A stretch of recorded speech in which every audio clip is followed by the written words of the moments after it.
community for Scholastic right now? Any title, tell me. Yeah. Where do I go? How do I meet and hang out? Of the How storm. does you? Community Yeah. zero. There's Yeah. nothing. It That doesn't exist anymore.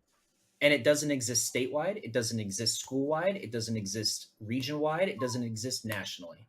It doesn't exist digitally on Twitch. It doesn't exist digitally on Discord. It doesn't exist through any form of skill based development. It doesn't exist on any form of skill based learning or just pure socialization and fandom. mm-hmm.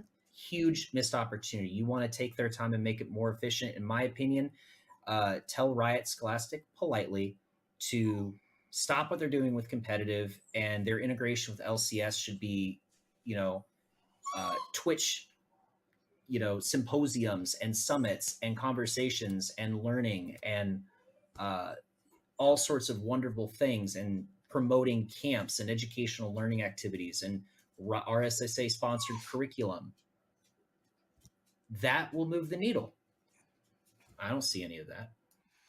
So Chris, that was pretty much the last topic. You kind of wrapped it in a nice package called community. And I was kind of thinking more from an organizer and a broadcaster point of view around growing fandom.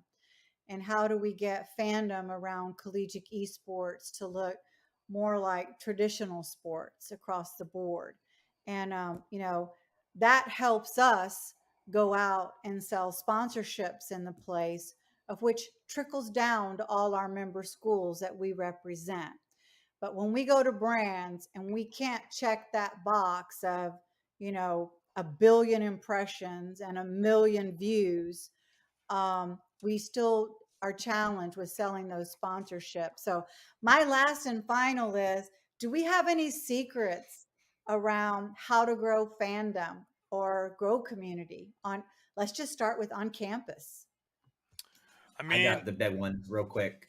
Okay. Best way to grow community: food nights. It has nothing to do with playing the game.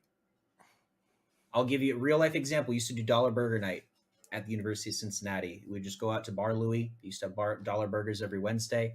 We'd post in at this time those Facebook groups, tell people where to show up. 6 people, 12 people showed up the first week. By the third month, we had 40 plus people coming.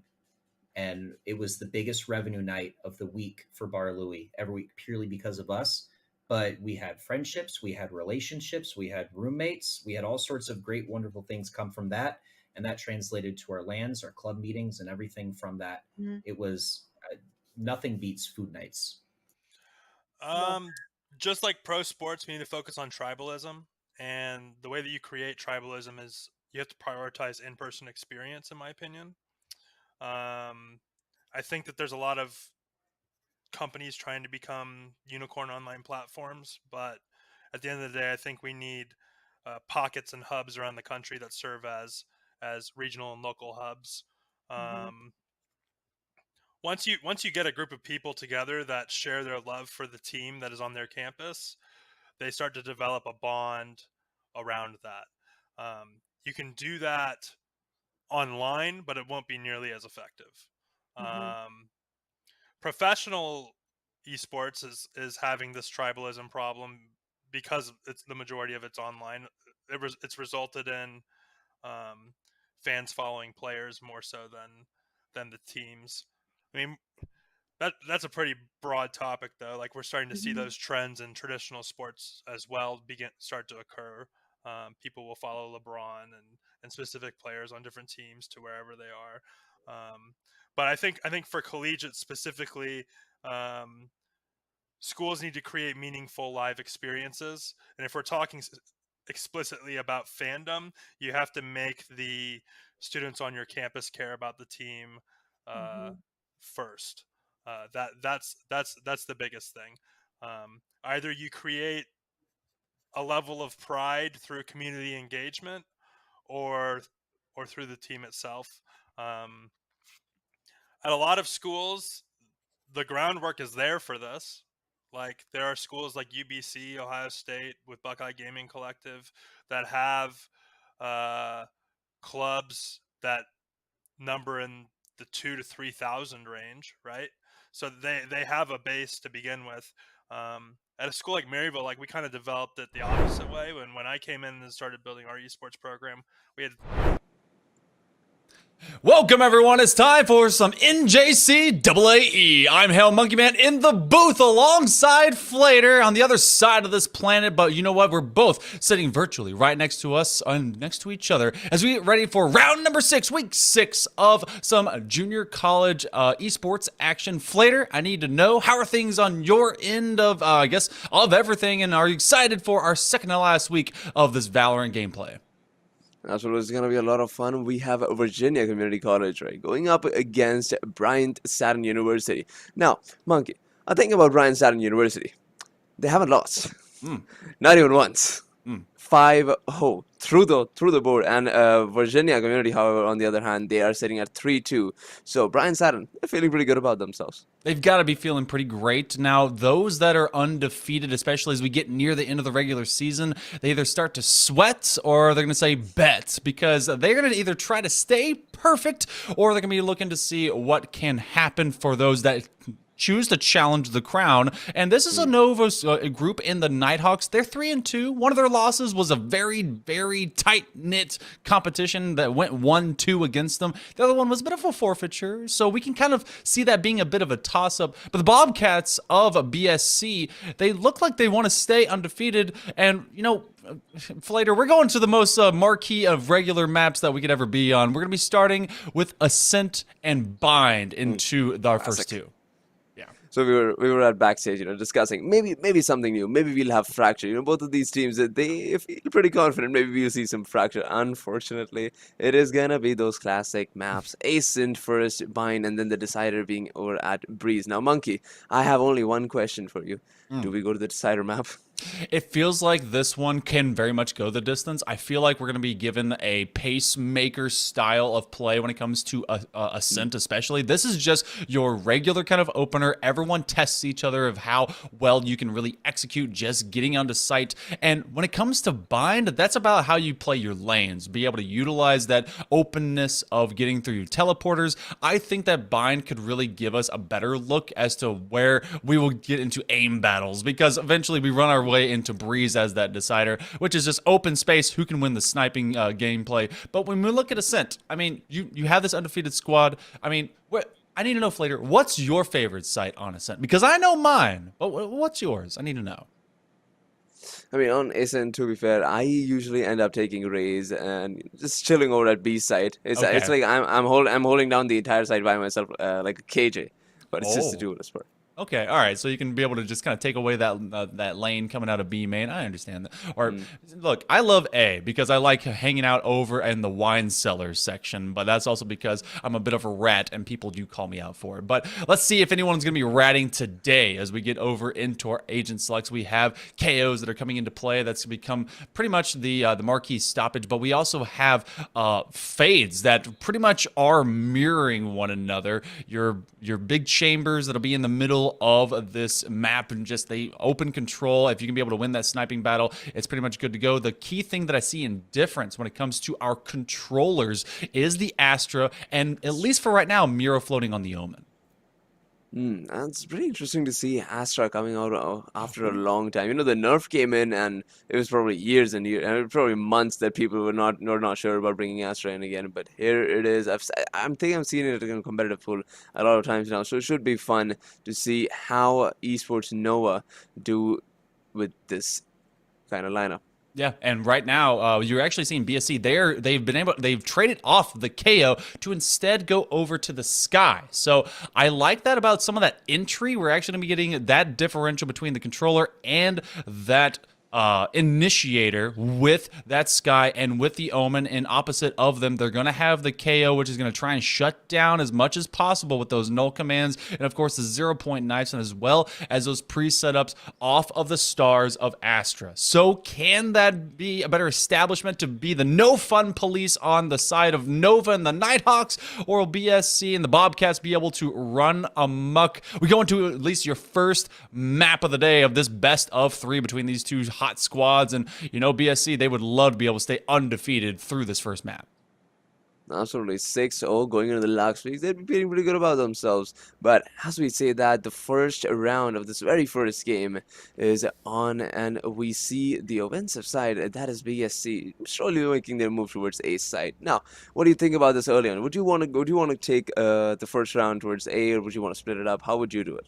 So coming in from this kind of attack, I do like getting more of open angles, which it's I know it's a kind of a weird light alleyway when it comes to A, but I like that work when it comes to KO. You can be able to get in there, at least shut down that early archway with that 0-point knife, and that is sussed out to at least see, all right, who's hanging out nearby on defense, who's maybe off and away on the back end from heaven. But one thing to keep note of is that the sky is way back in heaven, which means they can kind of pour guiding lights to blind anyone that's trying to enter from a pretty safe proximity all the way back behind that pretty paper thin but still existent wall. And it seems like they have done such a great job in holding down this entire A side. Not one has had the audacity to push in, maybe start an attack. Not yet, but they'll finally come through. A few utilities being traded out, reveals coming in. And as we say that, here it is, the first few peaks coming in. Here's Nunu. Already getting suppressed, still finds one. Already down to 2 players, make it 1. NVCC, they have been absolutely rolled upon. Okay, 1v2 here. Tiger Lover finding 2 as he enters side. 70 else to his name, so definitely a possibility of success. All comes down to whether he decides to stick to the side or he goes for the rotate. Alright, decides to stick for it, and Unholy. Not finding the headshot, but Miro is there to close this one out. Now, one thing that we did not mention really when it came to this kind of setup, there is the double initiator setup, but there's also 2 initiators and 2 controllers as the Viper is in play for Nova to try and utilize that toxic screen, really cut down some of these open lanes when they get onto site A. They were trying to be able to really cut off all those sight lines to Garden as well as further and deeper into heaven. This is going to be flipped over to B. They're going to try and test both sides. But Viper and Astra, 2 controllers sitting all the way on A just to say, all right, hey, we're here for a little bit more of that default, but looks like they're heading into more of mid-control. And with Classics design, I'm not sure what PSC could do here, to make this a challenging round. I mean, for sure, at max, get that economy down going to the 3rd round. Maybe have some more weapons going your way. Oh. However, the aim ability coming in from NVCC, it has been holding on strong, and it has been holding on even stronger, as it's already down to a 5v2. Make it a 5v1. Should be able to find one with this spray, but Miro is made of a brick stone wall there. Does not go down, and BSC go up by 2. And I do like that we're seeing the different uses of that toxic screen as well. You see how it kind of opened up a lane directly in and beyond Marketplace. They were allowed to get Raven's Buzz all the way deep down into CT for that defensive spawn point. And though they did find the likes of Cynical or just hanging out in the back end, really didn't give them much. They got to see him, and then they got dinked all the way by Unholy and dropped. But now this will be some better rifles in the hands of the attacking Nighthawks as they're going to try and press in through B, and they're going to try and get a little bit aggressive from the rip as Baratine is able to get Unholy. They've dropped him early, and we're heading straight on to point, but that's going to be Proda that's killed by their doppelganger. Oh, great flash coming in from the Omen there. BSC taking it down to a 3v2. All right, down 2 players. The defense now needs to retake this side. And, it's like you said, Monkey. This was a very risky play. Going for an all-out B push. Nobody on the split as well. Nobody on the flank. They did not get, and it worked perfectly for them. Tiger Lover there on the Phantom finds one. Can he get the second one? The perfect accuracy for this man. NYIT take their first round. And that's a great position of Nova. Whenever they did finally get onto site, they did have to sacrifice one after they were able to at least get kind of maybe a late trade in favor of the Bobcats. But they left one on that B main push, and if you do not clear that corner, you're basically inviting danger and a bullet into the side of your temple. So Tiger Lover, that Astra, will be able to have that cosmic divide at 5-2. They're looking pretty good so far for the night.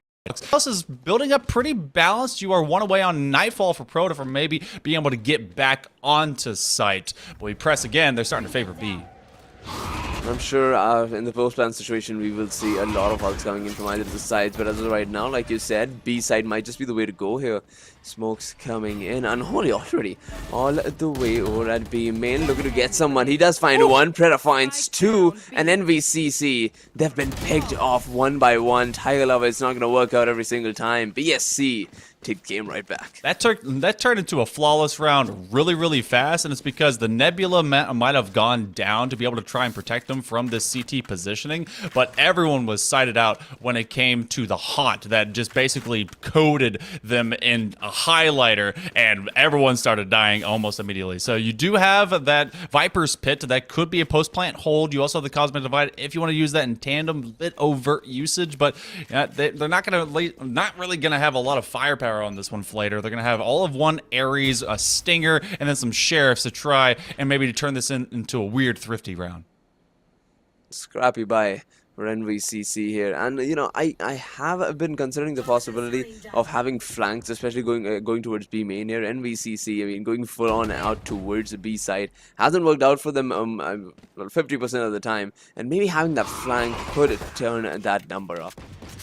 Cyantrix is going to beat that Prowler in a hurry, and it's Proto that finds a couple of heads. Cynical is able to do the exact same thing on the opposite side against Ravens. Oh my goodness, we just saw an ADS burst spray kill out of a Stinger. Tiger Lover, you are a genius somehow. The Ares is able to find more on Mount Olympus as they will send the sky straight back to heaven, but it is 1v2.5 as there's a lot of spray downs going through that dark cover. Baratine is just trying to get what value they can out of this kind of, well, you called it a scrappy buy. They've been able to at least get a couple kills, but that laser pointer finds its mark.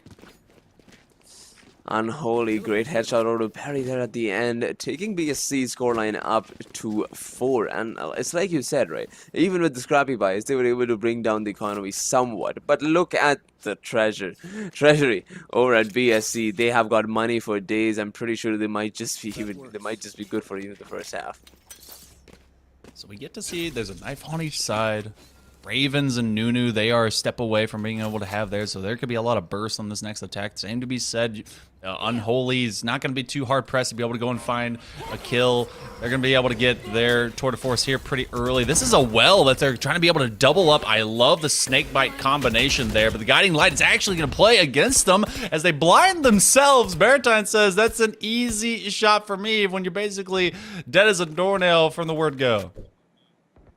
And already stepping in your team is Viper Wall is not going to help you. Unholy, on the other hand, while we're talking about Viper, finds 2, shuts down NVCC's push towards B's side in a completely dominating fashion. So NVCC now the only opportunity they have is an A split or a full-on A long push. Here's Tiger Lover, we've already seen what he can do. Does he read this play? No, he doesn't. Manually comes in and puts him down. He wants more. He's out for blood. Gets found out. Does he go for the trade? It seems like he wants to be a lot more aggressive than he needs to be, but that's worked out so far for him, and it's gonna work out again. Finds another 1v3 here. Nunu, what can you do? Manually is just so confident in their gun skills. Just the kind of the fadeaway step to be able to take that shot as they're just going right around the corner, and now stuck between a rock and a hard place as they are just in a corner in wine. I'm thinking that they just want to kind of hang on to this rifle, see if anyone gets aggressive on them, and just keep this flank position. They're at a 1-on-4. It's not going to be the best for them, and they were trying to look upwards to heaven. 3K manually has been able to own Site A, not by themselves, but anyone that tries to challenge them really has met the same fate as we saw just there.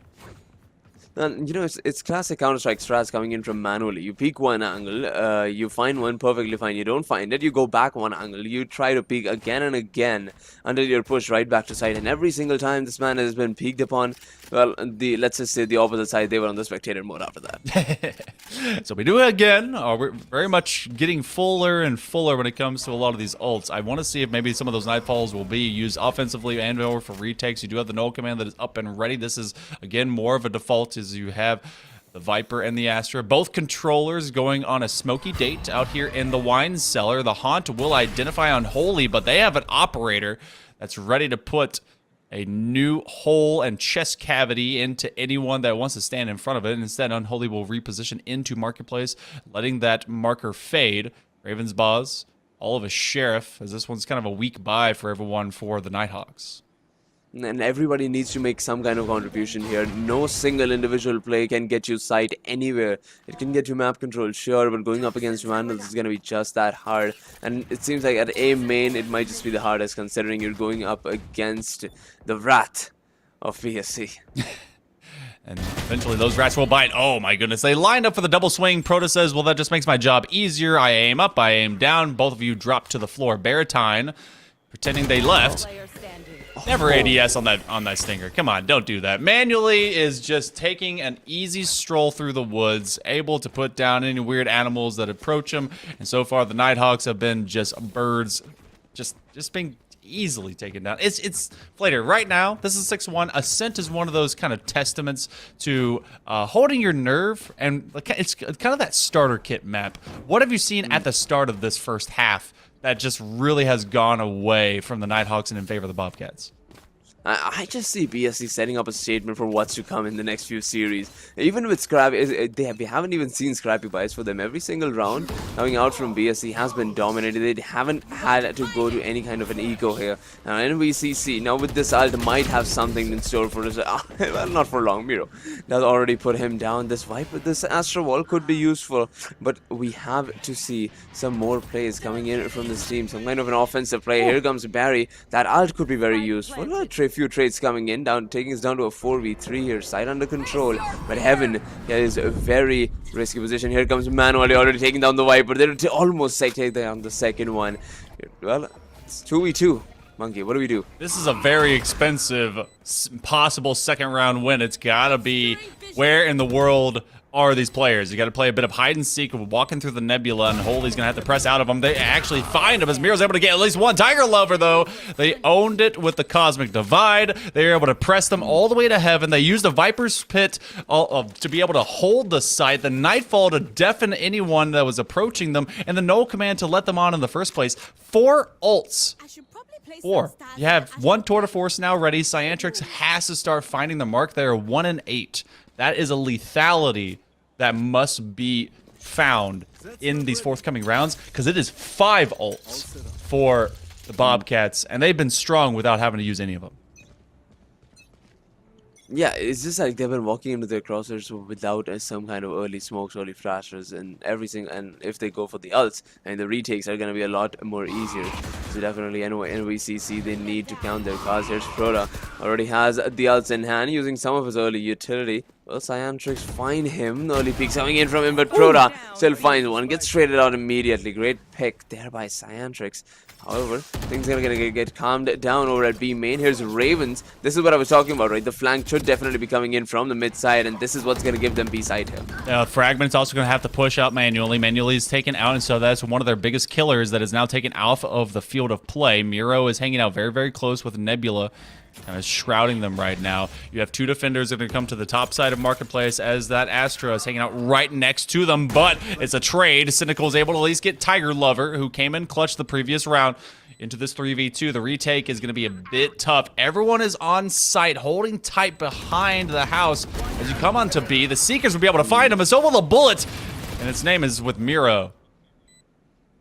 Nothing you can do alone in this 1v3 here. Jemical, the flash comes in. Alright, does look to find one. The spray takes a little too much long, but he almost gets the third one as well, and it's a really good, commendable try coming in from Jemical there in that 9th round. 6-3. BSCVA is still up by 3 rounds in this half. Okay, and this is good recovery. You need to at least turn this in. I mean, this will at worst be a 9-3 now for the Nighthawks, and I mean, I can see this one kind of turning into an 8-4. You have a lot of great ults still remaining. You're going to have a Blade Storm that will get used into this moment. They will not buy up. They're going to try and maintain a huge bank of credits for manually Unholy. I think they're going to also use that Tour de Force. It does look like someone bought over. No, they did buy themselves for that Vandal. So there is now another Tour de Force on target. Where is this going to land? On top of the house? No, into that back corner to try and take away that positioning on the opposite end. Right. But they don't really get much, and the attackers are starting to wane.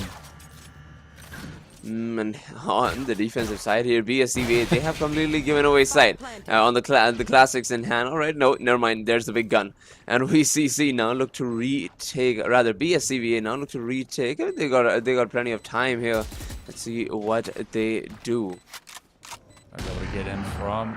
Oh my goodness, looking straight through. That one still would have been a wall bang with a little bit of damage and not a full kill, because it did have to go through that wall. The Tour de Force, along with this paranoia, Nooney's starting to be able to at least see anyone that's running on top of lane.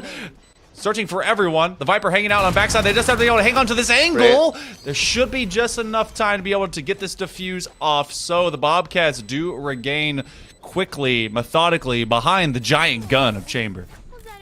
Great retake, and especially that paranoia coming in from Omen, absolutely crucial for Chamber's success. They're finding that close angle peek towards the man and the shotgun sitting close by. It was necessary, and they were able to pull it off quite well. And like you said, it could at worst be a 9-3 for NVCC. I feel like it all comes down to how they perform in the pistol round there, because if the pistol round doesn't go their way, this is gonna get more than impossible. Yeah, it's not going to be too great. I mean, you have a lot of money. They can basically buy forever. You still have a Blade Storm from the side of the Bobcats, BSC, Bryant, and Stratton. They have that Blade Storm on manually. They've got great guns in their back pockets right now. It's Sheriffs in a dream when it comes to the Nighthawks, and they're trying to be able to play this default with, again, a favored lean to A. They've given up a lot on B. Confidence has been shown by BSC to be able to retake, and I don't disagree with them, especially with B. You have the the Fade hanging way back sights off of that key point on B. And so they've got good crosshair, good crossfire, but now this is going to be, all right, can we play around the toxic screen? Can we get around manually in this archway? No mid presence over at A side, so this is going to get a little more hard for NVCC as they once again look for a full-on push from A main. And here's Manuel. We've already seen what this man can do, and he doesn't want to go down. He hears 3 people heading towards him, and all he wants to do is rain down fire. So far, there comes support, and look at that. They are heading right back. The rotation coming in from NVCC, not something that we've seen that often.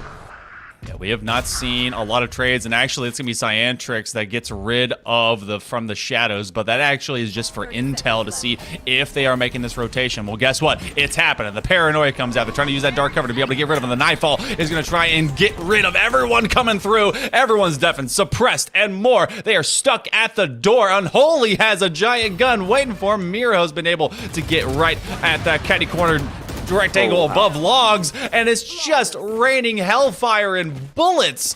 8-3 go the Bobcats. Last round in the half. Look at that, and that's what they needed, right? The ults coming in from Proda there at the end, with the trades coming in from Miro. Great plays coming in from BSCVA overall. 8-3. Now NVCC. It would be nice to get this round. If not, it all still a monkey. I believe logically, and frankly, it comes down to the pistol round that we're going to be having right out of this one. It really does. I mean, because you're going to see either a double, because we're going to see at best 9-3 for BSC, and they could be able to get their double digit right off of the rip. You're going to have a Blade Storm go over the top end. Is anyone going to be standing on that? Would be one way, but no. And this is an odd bit of positioning for that toxic screen. It is going to be Baratine that does find Proda going out and looking at them from screens, rather from tiles, as they've worked their way over into Catwalk. And this is an expenditure that you knew was going to be happening. All the ults have been saved to this moment. Miro's going to try and hang on to this one cubby. They get 2 for 1. Couldn't quite get on the last one as Raven Buzz does trade them out. Raven's Buzz actually gets rid of manually. This becomes a one-on-one with a cosmic divide separating them. Oh, Unholy. We've already seen what this man can do with the Headhunter in hand. Here's Raven's Boss, though, trying to shut it down, which he will. Only the operator to work with. Raven's Boss, he's looking pretty good for this particular round. Can easily even go for the ult, but that's a huge miss coming in from Unholy there. And 8-4 is going to be the scoreline. Raven's Boss coming in clutch. That was the ballsiest play Raven's Boss could have done, because he knew with a 0-point knife, especially throwing it into that thin wall to heaven, that Unholy was hanging out topside there. Had to have known. Stepping straight out from Jenny. I mean, it's one of 2 different placements for Unholy to be looking. Either near side, just in front of Hell, or the backside of it. Either way, 50-50 toss-up. It was a miss on that op shot, so we do go into an 8-4. Double digits do not come off of this pistol round, but just like you said, Flater, it is huge for the Nighthawks on their defensive round to really win this first on the second half. Absolutely, and they gotta take it, and they have to take this one. And you know, it's a pretty classic push, or everything towards A side. You've done it yourself, you know how to counter it, and with that reveal coming in, that's gonna help them perfectly well. And we see on the defensive side here, 4 rounds away from equalizing this game, and Monkey, I do not mind a very close game here. No, this both these teams, be it the 3-2, you think that that record really means anything? A quick ding by Bariton as they're throwing every single bit of utility that they can. It is the sting of that Viper sting that is able to put a lot of extra damage, create some vulnerability into the archway. You are separated with that toxic screen, which already puts you in a weird position if anyone gets aggressive. And now they've dropped the bomb. They're trying to play an off default. One person down for NVCC, but their attack, especially without manually to be able to guide them, has been stalled. And as for BSCVA, right, this is their ultimate test. I want to see what they can do here in the 3v4 situation. What kind of map control, what kind of map awareness do they bring here? I mean, we see all of them pushing in towards mid. As of right now, nobody there around the channel. But Scientrix has been keeping an eye out, and I feel like market push would be the way to go here as the alarm bot pushes through. The reveal comes in, and I believe somebody will want to check that part out. Unholy now running towards B side. We already have 2. Scientrix in such a great position. Does he find one early on? He's on the right track to do so, but Miro finds him first. But Tiger Lover, look at that. He has been the man for the clutches from NVCC, and looks like he's about to do just that once again as he takes down the entire roster, with Barry taking the last man. Tiger Lover hanging out in the Tiger's den all the way on the back end. They're like, you know what? Eventually, they're going to try and rotate away and come over to B. So just like you had really kind of premonitioned, this wasn't so necessary for NVCC, for this community college to be able to stop in the first pistol round. They got to make great use of their Spectres. You're actually going to see Bariton, maybe Raven's Boss, hang on to those Ghosts for a little bit longer, make sure they have some extra credits, because this could all flip around. Actually, we're working for a Bulldog. I like that gun from distance, because with that triple tap, it's pretty powerful, has a lot of damage right through mid, but we're going to be playing that from upside of A as they have reset that screen. Cyantrix able to get rid of their doppelganger in Unholy.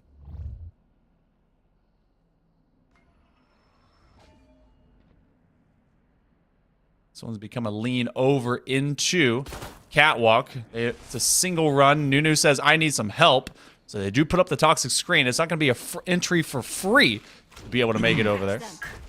And as we actually find that one route, they're going to be slowed down and decayed. No one's going to press out to try and go meet them, but this is Frenzy in a Dream to try and be able to meet the spray of bullets. The Dark Shadow does go down. A Haunt to be able to identify them. Oh, but they didn't recognize how quickly that Tailwind brought them straight into harm's way.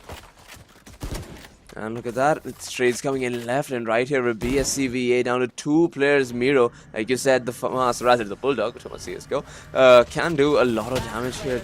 Does he do it though? No, walks right in the line of fire. Very unfortunate. Jimmy, last man alive. Can you do anything with the Classic? It's going to be very hard to actually pull something off here, and that is going to be the case. NYCC 2 rounds away from equalizing it out.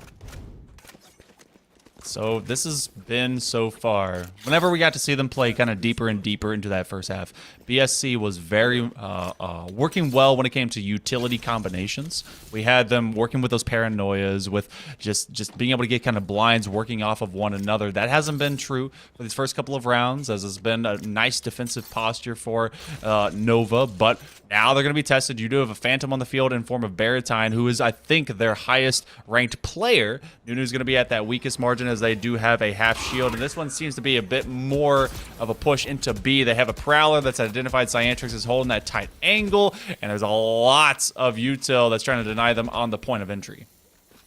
Absolutely, another crucial round here for BSCVA. They have been losing a lot of them, and with the guns in hand now, they gotta do just that one more time. Alright, we see manually pushing in first, trying to find somebody early on. Hasn't found somebody yet, but it seems like he'll just go and find Nunu. Puts him down. Side a bit under control, but the entire Ratha defense still running around in the B side. And look at that by Raven, playing such a patient game. Cyantrix in a not so great position anymore as Miro puts him down. Trades coming in all the way through, with Jemical finding the last 2 players, and BSCVA take their very first round of the second half. Which is key because they did not want to allow any extra momentum to be gained for the Nighthawks. And right now you do have pretty much a couple per side that are just all of 1 step away from being able to get their ults. We're a step away from the shadows, as well as the Blade Storm on manually, who really didn't have to use it in the first half, but they may get a lot more aggressive to be able to lead the charge for that. On the other side,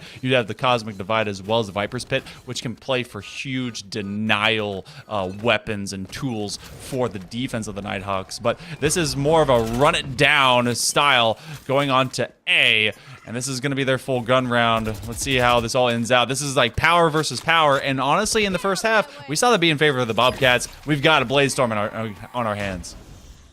And it just seemed like NYCC should be able to take this one. We see manually on the ult, they're just waiting for the smoke to fade out. And as of right now, we got the Astra and Fade holding on over at A side and A Haven and A short respectively. Unholy, it all comes down to when he decides, but this timing needs to be crucial.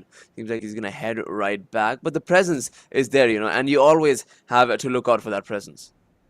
Yeah, this is not at all something that you want to rush, especially because Unholy was already found out. The Prowler was able to identify them in that cubby coming from Garden. And you do have them holding that tight angle, so Unholy has to be able to work against it. The Haunt is shot, so everything is slowed down to a crawl. And it's all about that timing. You have the one-way. Oh, the Blade Storm is able to get rid of Baratine, so that will be able to get rid of that Poison Orb. Manuel is going to get onto the site. On site A, from low heaven, they're going to try and updraft over, and maybe they're just going to hang out from that low end. But no, Nunu gets rid of Unholy, so there is no counter support to be able to come in from Garden. And now Manuel is just trying to be able to go full heads clicking as they're hanging on this tight angle. Oh, this is a very crucial position where Manually needs to find at least 1 here. And it seems like it's not going to come through. Manually finds 1, but Raven Boss puts down 2 in the process. Sandrix taking another 1v1 here. Jimical near generator. What does he do? Ghost in hand, rather Phantom in hand. Raven Boss is going to come out on top with that heading through the wall. 20 health to his name. And there it is. NVCC take another round win. We saw such a split on this fight. Thank you to the observers for being able to see that, because we had manually looking to heaven for use of that Blade Storm, and there was a lot of trades, but it was Raven's Boss that was able to come out on the top side of that and now has a null command. But on the split side, in that work around towards Door and Garden, you had the Guiding Light that got a double blind, but one was able to retreat, and that was such a split of attention for this attack. They were able to really isolate both, but because Raven's Boss took care of business a little bit faster, they were able to get that kill, and it just became who's able to wall bang quicker. So 9-7, the gap has been narrowed.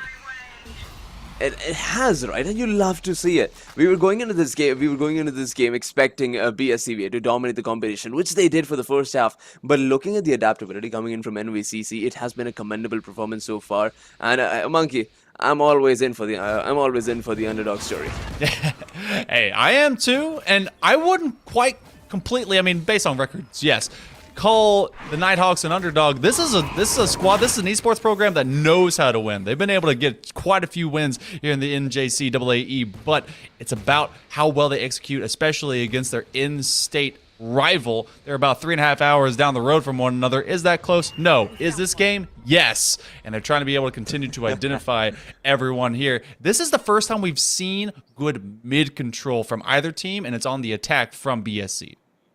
And that's the good thing about this game so far, right? Nothing has been stagnant. We don't see the repeating pattern that everybody's just trying their luck towards one side. No, everybody's going for different strategies. We'd see maps, we'd see times when we have like nobody over at mid, and now we have we have so many players just hanging about and trying to help this attack towards B side. Here comes Proto, trying to just clear this angle through. All right. A few utility peaks coming in. Nunu and Ciantrix coming out on top with the pistol round, and look at that. That has been so devastating so far. One enemy remaining. It has been Ravensboss has been able to take care of work. That is a stinger in hand, but that is going to be very difficult to take on in a 1v2, especially from distance. Defenders were able to win because of timing. No plant was able to go down, so the Nighthawks, they expend a Viper's Pit, keep a null command in their back pocket, build upon that even more, so Nunu has a Nightfall for retake, and Cyantrix can be even more lethal from mid or any angle they want to be. Opposite, from the shadows, maybe flip this entire map on its side. Proto has that Nightfall for entry. Gimmickle is able to bring in some Seekers, maybe create a little bit of that chaos. Maybe they will wombo combo the nice good cabbages with the unholy Prowler cabbages. See if they can work that one out between them. They should be able to, because that is a huge round loss, especially going down to pistols and frenzy is not something that you'd want to see this late into this game. 9-8 now. BSCVA, their lead has been diminished to only 1. Can they take it back up to 2? Because this is the time to do so. An ace split here. It's going to be stopped immediately as Unholy in the exact same spot where we saw him last. The split push has been slowed down quite a bit. The reveal almost finds him. And look at that by Cyantrix. He's been slowly making his way back. And KO as well. Another peek coming in from Raven's boss and finds Fun. And B Short now continues to be in favor of NVCC as they've already taken down 2. BSCVA now finally pushing into from a main. Have found 1, but is it going to be enough to take side? It seems like it is. Manually is leading the one to lead the charge. Oh, but that Well's actually going to be able to just get a quick burst. It doesn't drag them away from the bomb as they were able to stick next to wall. So again, you have a split differential when it comes to these fights. Gimmickle is stuck on the backside of Ginny. They take down manually from the corner, and that's going to be from this near side. No, Miro cannot get rid of Raven's boss. That is the boss doing the most that you gotta with this fight. Takes him down, does not allow that hooded figure to ruin this retake, and we go from what was an 8-4 to an even 9-9 through the first 18. Flater, they're giving us a show, showcasing just like what I thought was gonna happen. This is an undefeated team in Bryant and Stratton, but this is an NVCC squad for Nova that is never say die, and they're just as good as they have been in previous seasons. Absolutely taking taking 6 rounds in a row. They're feeling so confident about themselves, and they might just take another one here, and they're bound to take another one here because that is Sheriffs against an Operator. Cyantrix, he's bringing down Frat over at B Short, and look at that, everybody seems to be pushing in towards B Short. Can he find one? Yes, he does, and he has already started the pattern. You know when you hear Flaters start to almost sound like Rap God, that something is about to go down, and that's exactly what happened. It was a quick plink dink dead for Unholy from Tiles. This one got stalled out before it even got to start. Manually is on the opposite side of that archway as Nunu will go further into sight. Raven's Boss is going to take care of business. They've always been in a point of just advantage, especially when it comes to verticality. Everyone's trying to be able to retreat. That is a big bit of spray by Raven's Boss. Gonna renegotiate. There is so much crossfire on this front end leading out from B main. I don't see BSC trying to continue navigating forward, but they really are kind of stuck between a rock and a hard place, especially because Baratine just got rid of Miro. No flanking opportunities coming in from BSCVA here as Jimmicle finds an opportunity to set up an attack here to maybe get the spike down, but the spike is far away. Jimmicle only has the Phantom, and does NVCC know that he doesn't have the spike? It seems like they don't. Here he goes, Jimmicle.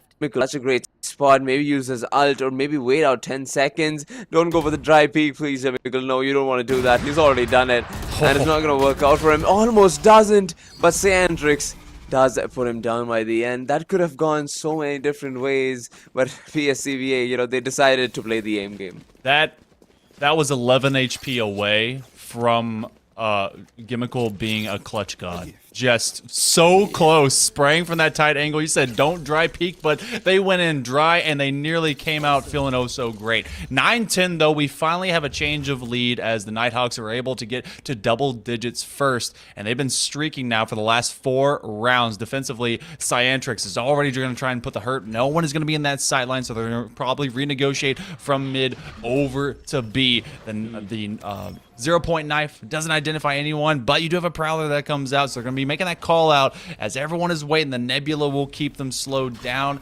I want to see if they're going to start implementing maybe some change up for this rotation. The Pathfinder does at least stun Raven's Boss for the time being, but he's going to try and blind them on the way in. gets one on a trade.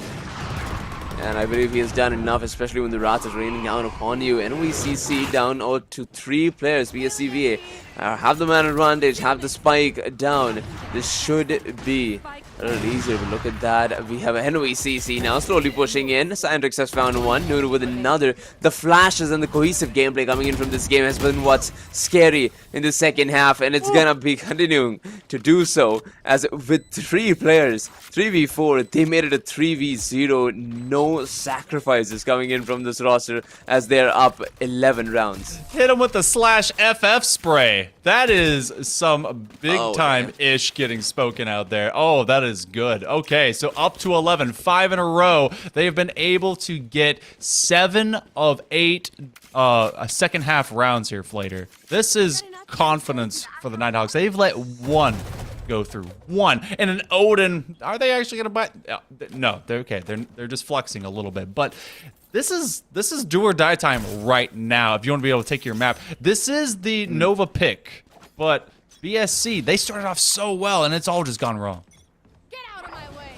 And credit where credit is due. NVCC has played such a great game on the defensive side. They have everything figured out, and so far manually, it seems like going down to 10 health will not help its cause to getting this control over at A side. And they've just let them take it. They're feeling so confident about their retakes that it doesn't matter whether they've taken the spike, whether they've gotten the spike down. It seems like we're in for another amazing retake. Both Nightfalls got used before. The Cosmic Divide is actually going to be able to break down that they either they're going to let them on for free or they're going to have to hide inside the boathouse. That operator is directly in front of Miro. Actually, no, they all start to drop. Trying to be able to find him with a headhunter. Scientrix and the gang will be able to get him with all of a little bit of health. 3 HP in a dream for Ravensboss. They'll be on match point heading into the next one. Through the first 21, the Nighthawks put themselves in a great position for victory. And just like you said, they allow them to come into the house. They've made a guest room for them. They say, you sit right there, but we're pulling the curtain over you. Now we've got a tour de force. Now we've got match point. Now we're feeling pretty good about being able to run this one the rest of the way. And this is the kind of confidence I need in my Valorant games, but unfortunately, my teammates. It's just all my teammates. It always is, right? It's not us. Absolutely. Not never us. Look, we are Never us. We are Radiance at heart. Just because it says silver doesn't mean it's true. Okay? Not in Rocket League, not here. Always the teammates. Well, we got dual operators in the Tour de Force, 1 straight operator with Tiger Lover that puts it through the chest of Manually. There are no sages, no revives, no do-overs for Manually, as they're going to have to watch from the stands. That kill is going to set them up for this round win already. Unholy on the flank here needs to get at least someone, because otherwise it's a full-on push towards one side, and we've already seen how that goes. The Viper is going to do so much. Scientrix, the more patient chamber, finds Unholy there on the mid-rotation. Now everybody pushing in towards a shot. Vandals in hand. One final opportunity for BSCVA to make a comeback in this game. Now, those operators are great, but you have to have open angles to be able to use them. Oh, Nunu is actually new to the fadeaway step to be able to make that shot, as the Poison Orb will turn this into a one-way. Will they be able to get that route? They don't quite get there, as Miro's able to TP out of it, so they no longer are suppressed.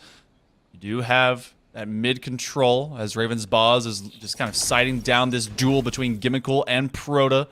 Will they be able to make any use of this outside archway? All 5 alive for Nova. This Annandale College looking pretty strong. You have that power strafe as Nunu steps up into the dark cover. Oh, but it's going to be Barentine that's able to get rid of Proto. Barentine finds another in Miro, and it's 1 versus 3. You got 12 seconds to go. You have to use your Seekers. Got to run it down. The bomb is right in front of you, and there's just a spray of damage coming out from the Viper's pit. You got to be able to get that kill. They run out of bullets. They run out of time, and it's going to be Nighthawks that take map number 1 over the Bobcats. Oh, so unfortunate there at the end. As Gimmickle, there is nothing you can do. All you can see is just watch the timer go down. Hope to get that kill onto Omen in the ult. And unfortunately, neither of those situations worked out well for him. Feel so bad for Gimmickle there at the end of the round. But, NVCC, they have earned this game in every right. Yeah. No matter what happened. Yeah, please go ahead. I mean, it was a wild match. This one 8-4 in the beginning. This honestly looked like a runaway train flater whenever we saw the Yeah. Bobcats being able to bring in that first half. But what a comeback for the Nighthawks, and they only dropped one round in that second half. That was beautiful. Amazing performance, and we got another game right on ahead of us. I believe it's gonna be on Bind, so a lot more controlled plays, spatial plays, and that's gonna be fun. We'll see the strategies being pulled out from both of these sides. The aim game is gonna be subsided, but it's not gonna get extinct. We're going to be back in just a moment to be able to see more Bind. If you want to see how teleporters go in the future, we better stick with us. We'll be back in just a moment.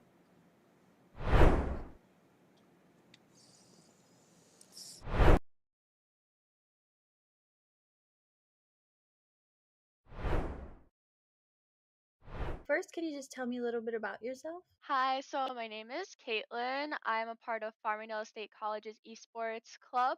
I am captain of the Valorant Green team. I am a second semester sophomore at Farmingdale State College, and I'm 19 years old. Okay, do you like Farmingdale so far? Yeah, it's really great. The program I'm in is very specialized, and it's not offered that often in the East Coast, so it's pretty nice. I enjoy it. And what's your major? My major is aerospace professional pilot degree. Oh, wow, that's really cool. Thank you. So, is this your first time on an esports team? No, so I've been a part of the Valorant team for 2 semesters, and this is my third semester, and it's my first time ever being a captain. Okay, oh, that's awesome. Can you tell me a little bit about what it's like being a captain? So a lot of times I'm organizing the team, making sure everyone is properly set for upcoming games, um, getting scrims for our team, and kind of just making sure everyone is there, present, and possible, and able to play the games that we're gonna, you know, be participating in. We're participating in 2 leagues this semester, so it's kind of hectic. Oh, gosh, yeah, definitely. I can see that. How is it different for you as a player versus as a captain? Do you feel a lot of responsibility? I basically have the responsibility of choosing who, really plays, what type of characters everyone's playing, and what positions and roles we are all doing, as well as being there not only as a team member, but also being seen as in a leadership role and having that sort of respect there, and being able to delegate everyone's role in the team. So it's definitely a lot more different, and my voice is most definitely heard. So I like it. I like being a captain. Yeah, that's really good. What games do you play, or what is your main game? I know you mentioned Valorant. Right. So I play Valorant, but I started off with Counter-Strike, and I really always have been interested in FPSs.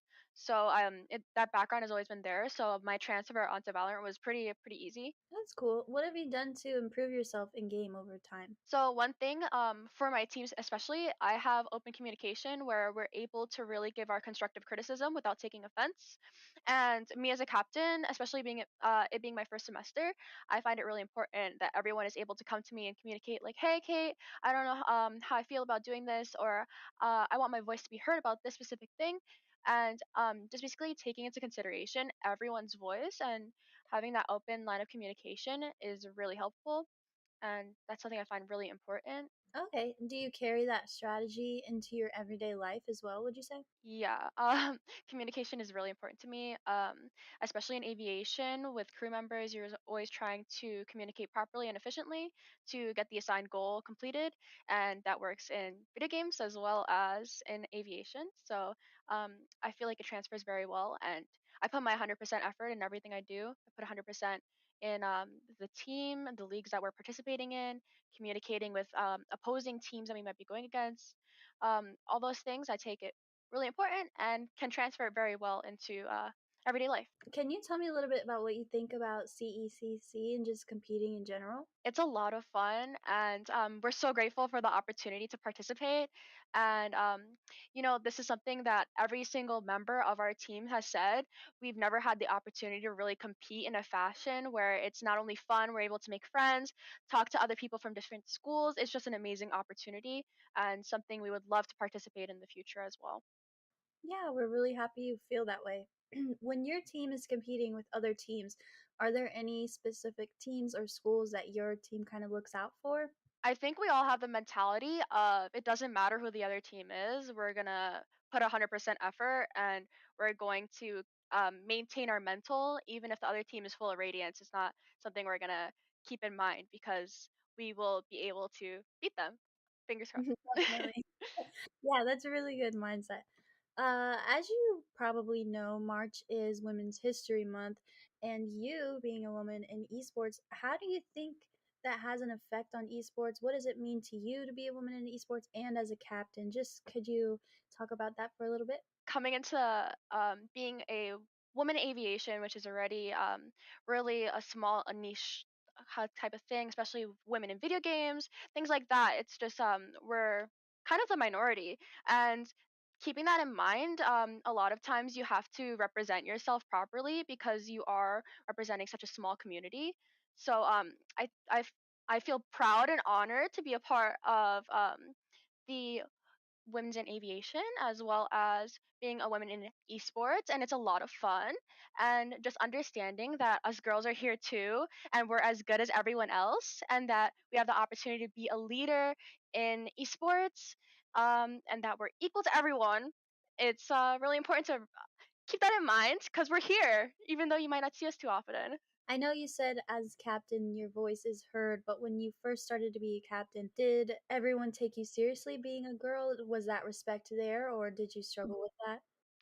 So I would say initially when I first got on the team, I was put onto a support role, and everyone knows that women normally play healer when it comes to going into any game, and now I'm playing more of a controller based or sentinel, which is very crucial for holding down sites.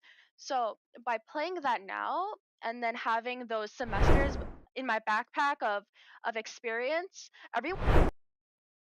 Welcome back, everyone, to the NJCAAE action here, week 6, as presented by Esports U. I'm Hail Monkey Man in the booth alongside Flater, and in case you guys didn't see the previous match, how dare you? Well, guess what? Part 2 of it is coming up. It could have a part 3 with how well both these teams are playing, but Flater, that one just flipped on its head, dropping all of one round in the second half. The Nighthawks currently leading the series.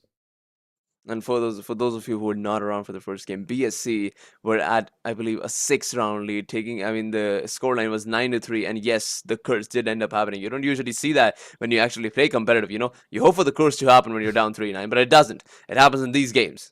Right here. It's the ones that we get to watch, not get to play and enjoy. But regardless, we did get to at least see these two teams hit it. But we go to hit it and forget it. We go from Ascent over to Bind. So we go from your default fancy now into the fancy one with the cool teleporters. I need to know, Flater, do you play with the teleporters a lot whenever you get onto Bind? Or do you just kind of get stuck outside of showers or maybe be long? The latter. Please, I don't want to talk about it.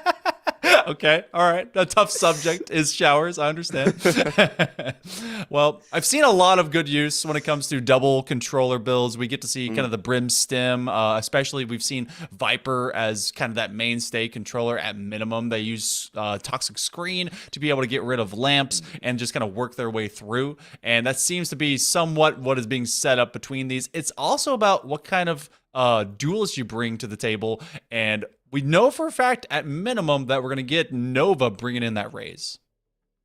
Absolutely, and on the other side of BSC, no duelist yet. Emmanuel is still looking for it. I believe it could go for the Reyna here over Jet, just because how useful that flash could be in close angles. And as for Jemical, as for the initiators, I'd say both of the sides have gone for, or you know what, race, my favorite. That works as well.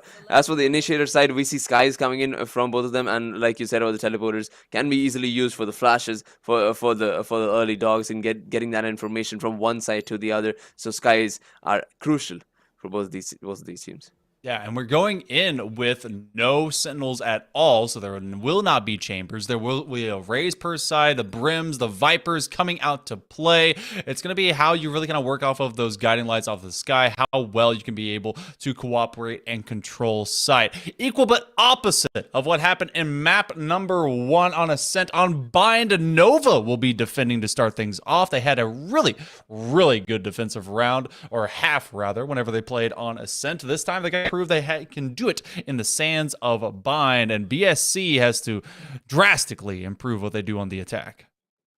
Absolutely. I mean, the last time we saw their defense being great, phenomenal. Now they have the chance to start in the opposite direction and have some buffer time to work with. They need to understand that taking only one side is not enough to taking this entire game. 9-3. They were only 4 rounds away from taking the game, and yet NVCC, they came back, and they came back hard. I do like seeing this this separate combination. You do have 2 initiatives on each side. You have the Sky with Nunu and Gimmickle, who actually went back onto it, but it is Raven's boss that's staying on the KO. In opposite of them, they actually have the Fade that's getting used. I like Fade on this map a little bit more than KO. KO's a little bit stuck into some of these corners, and there's really not too much to have to shut down, except maybe for some of those Vipers, to be able to get rid of the talk screen, the orbs. So maybe there can be better usage for just being the no fun police on that end. Miro's also having to play away from their Omen. They're going to that Viper. And they have set up this kind of default screen, but we're getting the paint shells. It's going to drive at least this attack back for now. It's gonna be very interesting to see what this team does here on the offensive side. BSC, like you said, this is their time to shine, and they have to do so.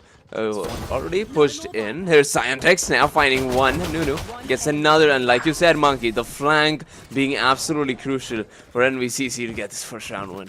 And so you cannot give up your angles. As soon as you feel comfortable, you're going to get that aggressive push. And that's something that we've seen from pros. They kind of come out of that defensive position, especially on maps like this. And they say, you know what? You're comfortable. That's super neat. We're going to make you uncomfortable. And that quick flank actually ruined any control they had on short side A. So it goes now into kind of that spread. We lean a little bit more to B, but this could go any which way. And that's what's great about Bind is, Flater, there's so much versatility to be able to move between sites in a hurry.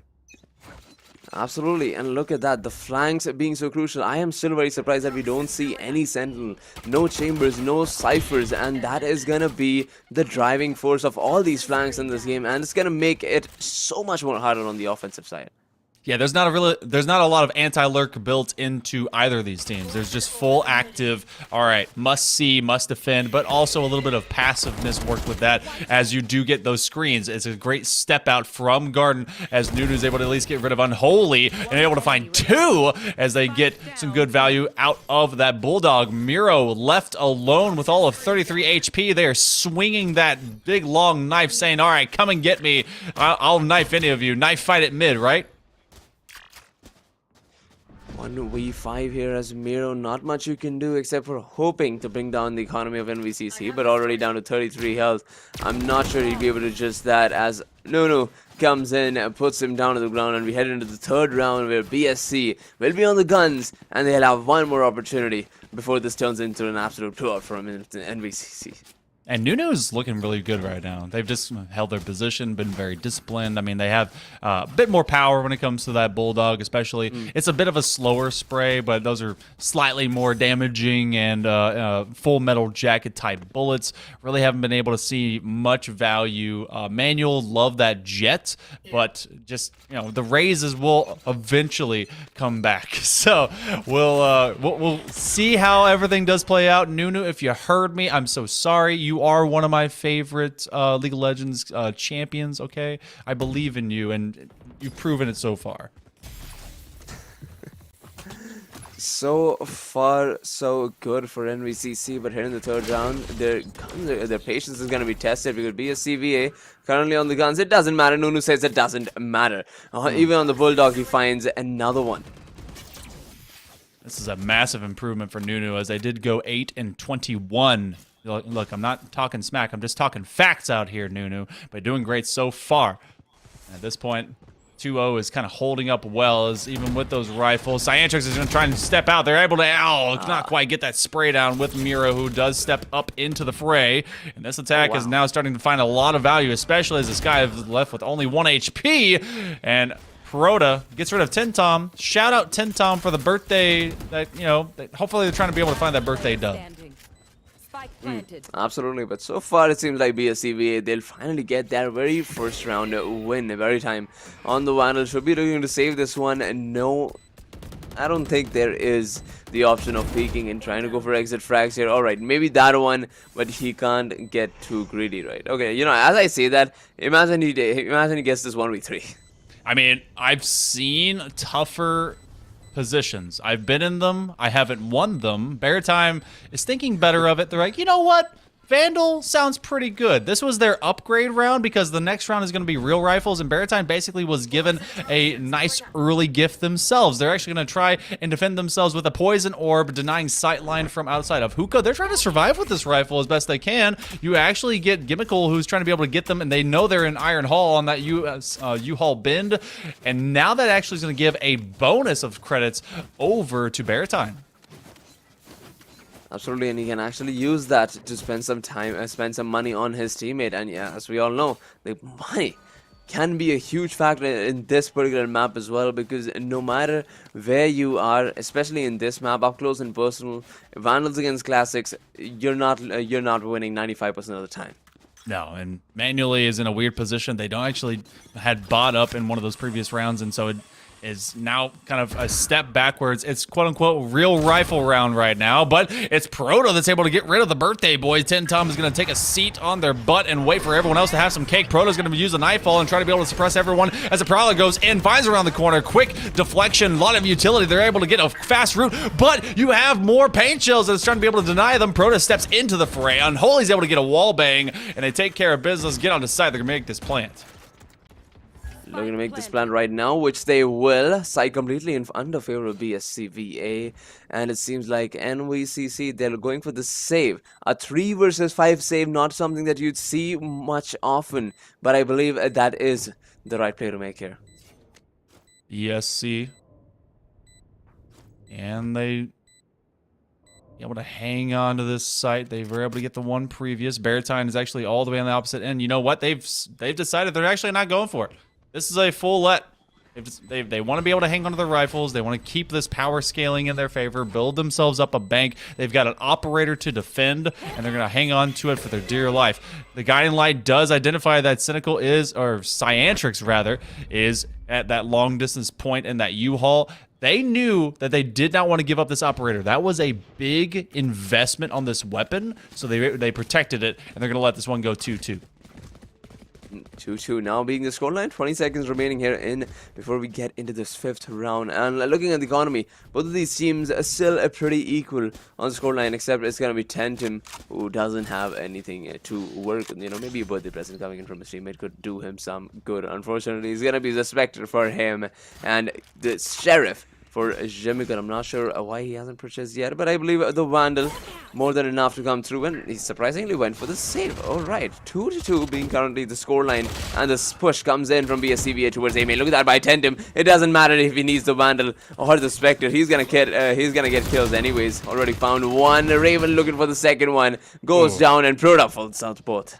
See, Tentim, it basically plays like every other Brim main that I know, and as long as they have the stem, they basically have a full Phantom and Vandal in their hands. Cyantrix has 2 in the bush as they're able to get an operator shot on each part of those 2 entries into showers. And so Cyantrix has renegotiated. They get a third. Looking for another manually. Hits the dirt in a hurry. Miro is going to have to deal with a weird shiny bird that's trying to blind them. They're not going to press out through that toxic screen.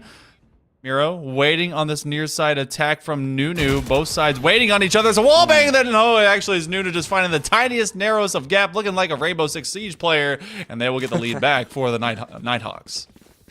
Mere losing patience first, not something that I mean you'd want to do in a 1v3, but considering that it was a pretty hopeless situation to begin with, both of these sides, both of the outs being covered by the offensive side there. BSCVA take their 2nd round victory after a decent while, but still guns all the way through for both of these rosters. So this has been another power round.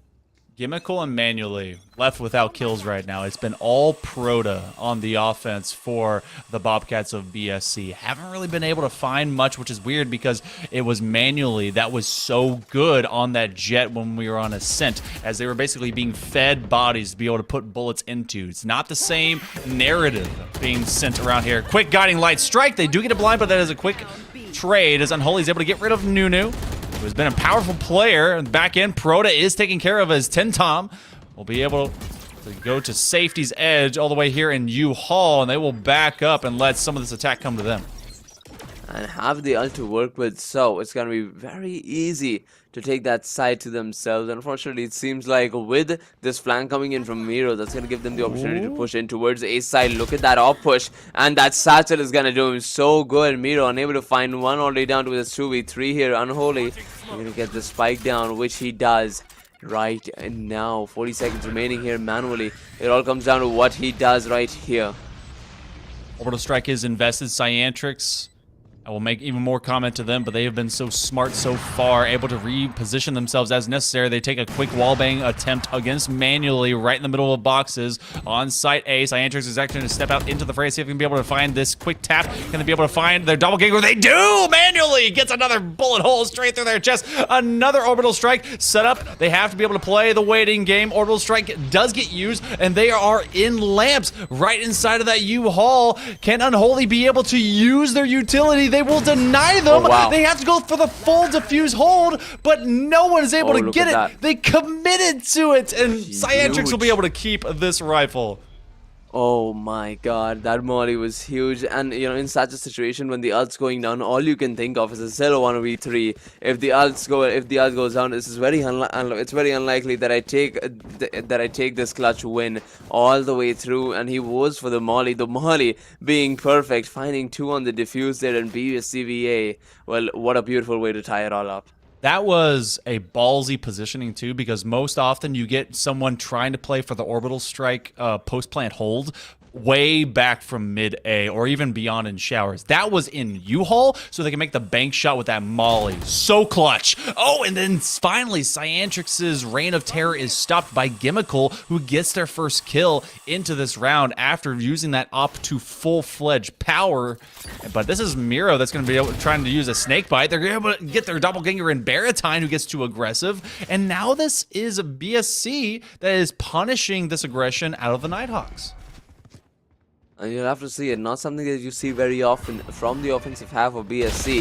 You know, NVCC last game, all they had to do was chill back and relax. And this time that has not been the case. They have been trying to get up close and personal with each and every single one of these plays, and might just be one of the reasons why they haven't been able to find the last few rounds. I thought Nunu punched Proda with that gun. It will be Manually that's able to punch at least an extra bullet into Tentom, as now this one's been so back and forth later. It will be the Bobcats that do get the lead, and we will have a showstopper on each side, nearly every single ult in favor of Bryant and Stratton, but only the null command and the showstopper for Cyantrix. When it comes to the Nighthawks, they've kind of gone for overt usage. They've been able to have the Viper's Pit. They denied side A. Nunu is looking for their Seekers, and Nunu's been doing much better on this half, or this map, than they were on Ascent. They're going to get aggressive. They're going to have shorties on this tight angle.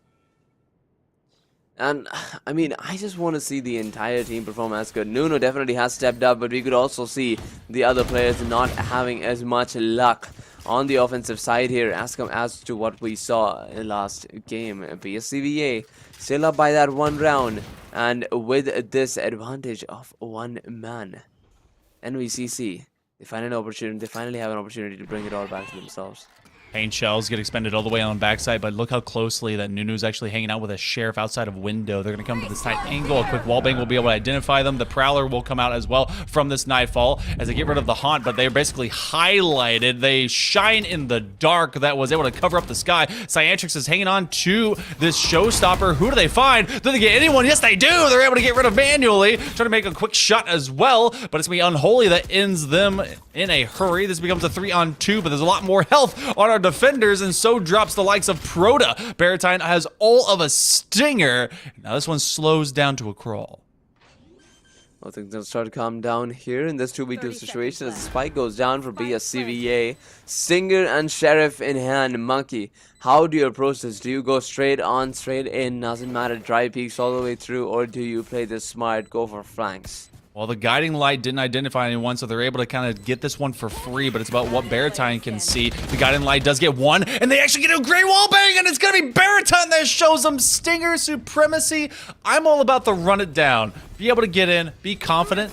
That one, though, Flater, was timing out the wazoo. They did not keep their sight lines on that door. They were trying to bank off of the guiding light utility to tell them when someone was coming in to threaten. I would have just done the jiggle peek back and forth, especially from that BSC post-plant hold. We'll definitely take care of that. And it seems to me that BSCVA, right?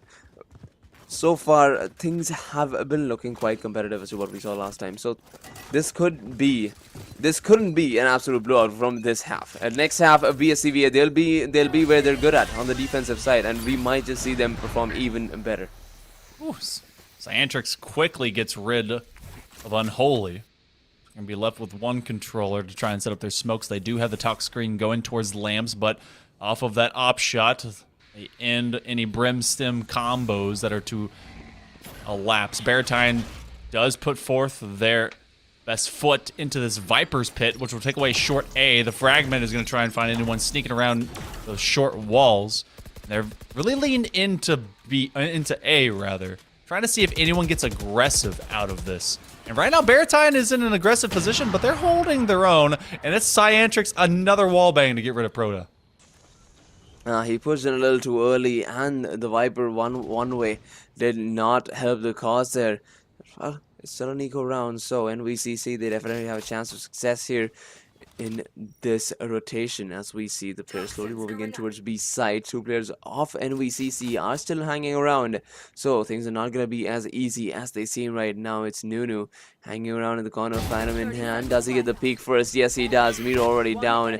Nobody else left at B main, rather, and manually it all comes down to him to do it himself. 5 health to his name. Will be going down through that wall bang. Very line takes his team up to 5. Manually was stuck in a World War I trench, and there was enemies at either side trying to spray through the wall outside of Hookah and into the teleporter. It didn't matter which way he went. Eventually, someone was eventually going to gun him down, but right now this is a flip of leads. We have now seen this, I think 3 different times, so the Nighthawks get it back through the first 9. It's been dead even. I think, Flater, that we are aiming for an inevitability of a 6-6 end, at least to this first half. It just has that tightness about it. Will most probably be the case here. I mean, I will not be surprised if we go to 6-6 and the next half is what we saw last game, a bit more dominant from either of the teams. We shall see. As of right now, we will enjoy this competitive game between NVCC and BSCVA here in the first half.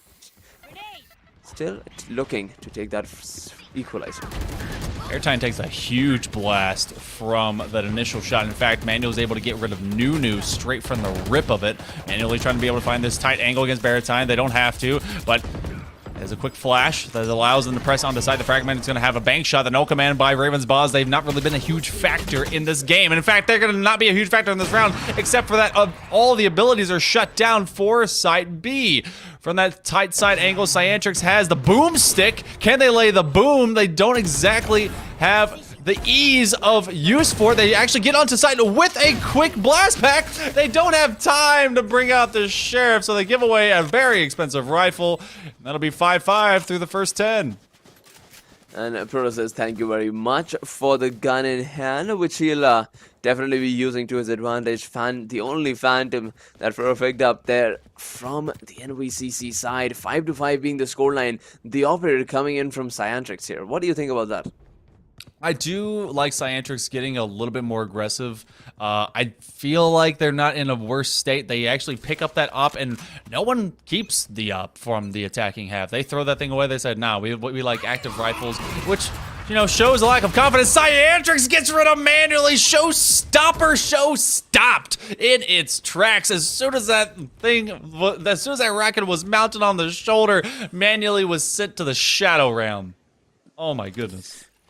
Oh, really unfortunate for BSCVA. They're only down 2 players, and it's only been 20 seconds. So taking B site here is not the easiest way to go. Could go for the rotation. Definitely opportunities for it. But as of right now, it doesn't seem like that's going to happen. Unholy, and not the safest spot, is going for those dry peaks here and there. Gets spammed wall down to 80 health. Has the ult in hand. Doesn't use his advantage. We already see Cyantrix finding one, finding two, and BSCVA, it seems like the game is slipping out.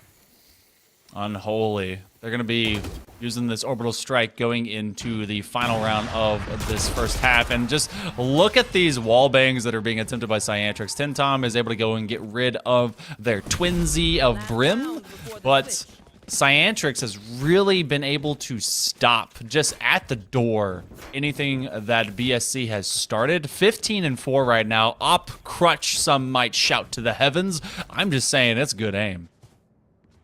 It absolutely is. I mean, credit given to Cyantrix with the kind of flicks that he has been putting onto the table. 15 kills to his name, and as the guy who has been running operator for I don't know 30 to 40% of the rounds, that's a pretty good score.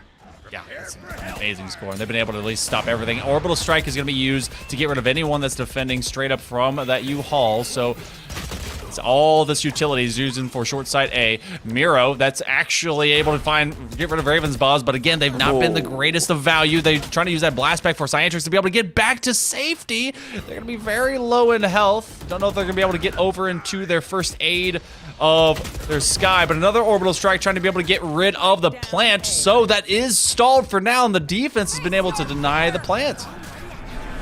So far, so good. BSCVA not having any opportunity to take side here, but manually, here he is. Finds one, looking to get the second one, but Barry Lime, rather. He's not going to be having any of that. Finds two. 2v1, but no health to their name. Unholy. He has a chance of success here. Already pushed in through the wall. The spike is hanging about, but it all comes down to the kind of crossfire that they put up here. Cyantrix has a very powerful weapon. It doesn't matter how much health they have because they can just be able to see him. Oh, there goes Unholy. Finally, we see a 2-round diff, and it's in favor of the Nighthawks. So they were on the disadvantageous side of a first round or first map half, and this time they're on the better of it, 7-5. And just honestly, watching the Bobcats kind of walk into the free fire that the Nighthawks have been putting down has been a little bit disappointing because they were so methodical about it in the previous time. But this, you know, you're talking about before, we get to see them on defense. I mean, do we expect them to execute a whole lot better going onto this, especially as they get to now kind of hold from that retake positioning out of Proto? And now, I mean, they have the opportunity on the defensive side, right? We've already seen what they can do in that first game on the defensive side. Taking that score up to 9-3. Now all they have to do is repeat that here if BSC wants to make this comeback. What will happen in this first pistol round? That was so clutch and key for Nova to be able to get. And now they're trying to be able to run it down. Baritone is able to get rid of Gimmickle. As Gimmickle has not really been as big of a factor as they want to be. That Sky has really been limited. Everyone is going to be coming in from CT as the Boombot is going to try and play a song as to who is nearby. Manuel is going to be popping shots overhead of where it last existed, but that has nothing but screws, springs, and dead, discarded, sad bot parts as the retake will have to begin from way back in spawn. Not gonna be easy for BSCVA to get this right retake, but Miro off to a great start. You see 3 players just hanging about over at A main, trying to get the spam in, and Nunu is gonna be putting him down. Miro, not sure what the plan was there, but NYCC have taken this round leads up to 3. I don't know if they gave up. They ran to the bomb as if no one was paying attention, trying to be able to go and just get a cookie out of the cookie jar, but literally every adult in the room is staring at you, and they swat their hand away, but this one was done with a bullet. Don't do that to your kids, by the way. 8-5 goes outside the first round, and, you know, it's definitely got to be the Bobcats that stop the Nighthawks from going streaking. I can understand this next round going to them because of the power differential when it comes to the Spectres, especially the Bulldog and Nunu's hands, but they've got to corral this one in by the third round, the second half, or else we may be able to call it done early. Absolutely would want to see some more fight over from BSC's side. Wouldn't want to go down without a fight here, as we see of the push coming in from NVCC or towards B here. Nothing too special, but they have been taking it a little too slow. Unholy on the classic, like you said, they easily can take this round win. Trying to be able to get a nice flash. Unholy's going to have to back up over to U-Haul, and they're going to try and extend some pressure as they do set up for this crossfire, but it's a straight bang coming out of Hookah, and they're trying to be able to get that quick flank around from the backside of box, but Tin Tom will get rid of Gimmickle.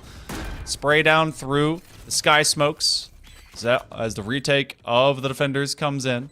But this is, I mean, you have that extended hold from that flank position to make sure that no one would come through Marketplace, but now they've got to be able to get through, and they don't have a lot of health. Miro has all of 1 HP, a Dream, and a bomb ticking and sounding off in front of them. Proto can't quite get a right click off from distance. That Bulldog will be able to find a bone.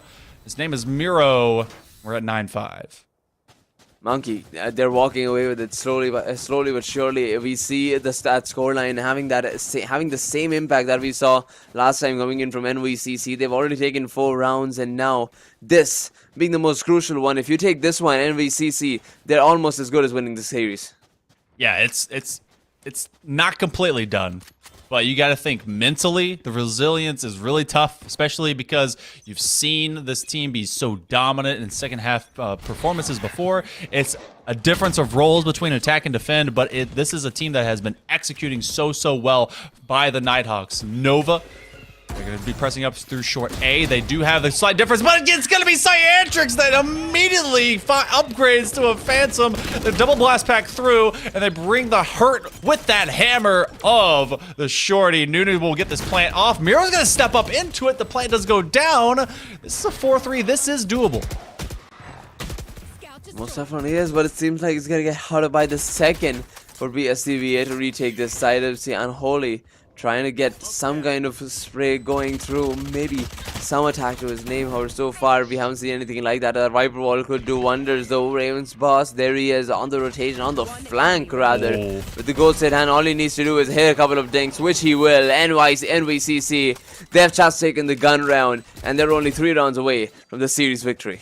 That was such a smart position for Ravens boss to take. I mean, Ravens really hasn't been able to do a lot like they did in the previous game. They were at 17 and 14 with 13 assists. They went triple-double in map number 1 for Ascent. This time around, it's been a different venture, but it was so cerebral to hang out in U-Haul while everyone kind of retreated out and to go for that flank around to be able to take down Unholy, who has been the key for success for the Bobcats. BSC is going to have to play from a bit of an eco, and they need to find some great value from it, because otherwise, I mean, if this one, I mean, we expect this one to be a big win for the Nighthawks, but they've got to find big weapons, big credits to give themselves some big success going to later rounds.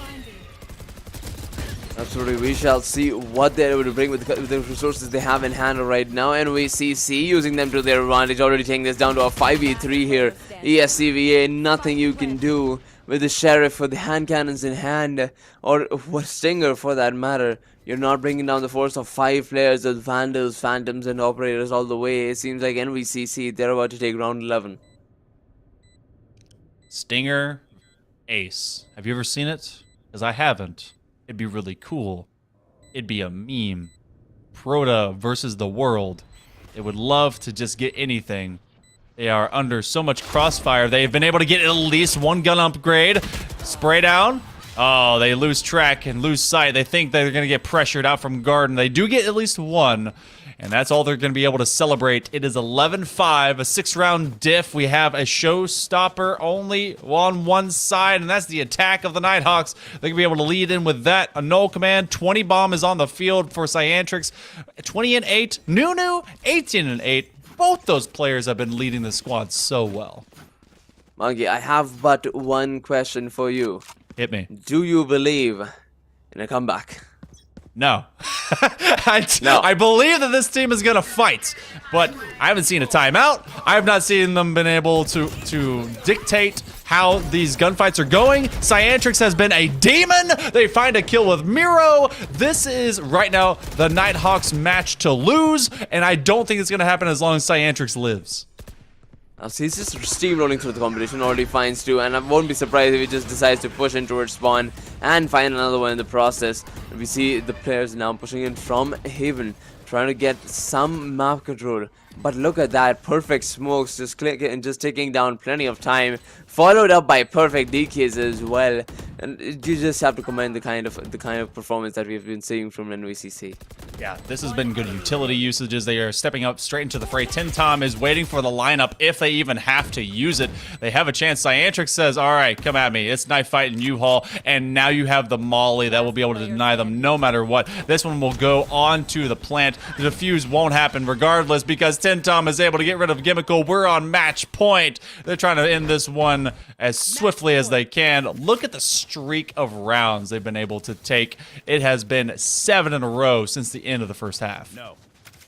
7 in a row just goes to show what NVCC can do when they get that groove going. Only one more round to go for taking this entire game and the entire series home.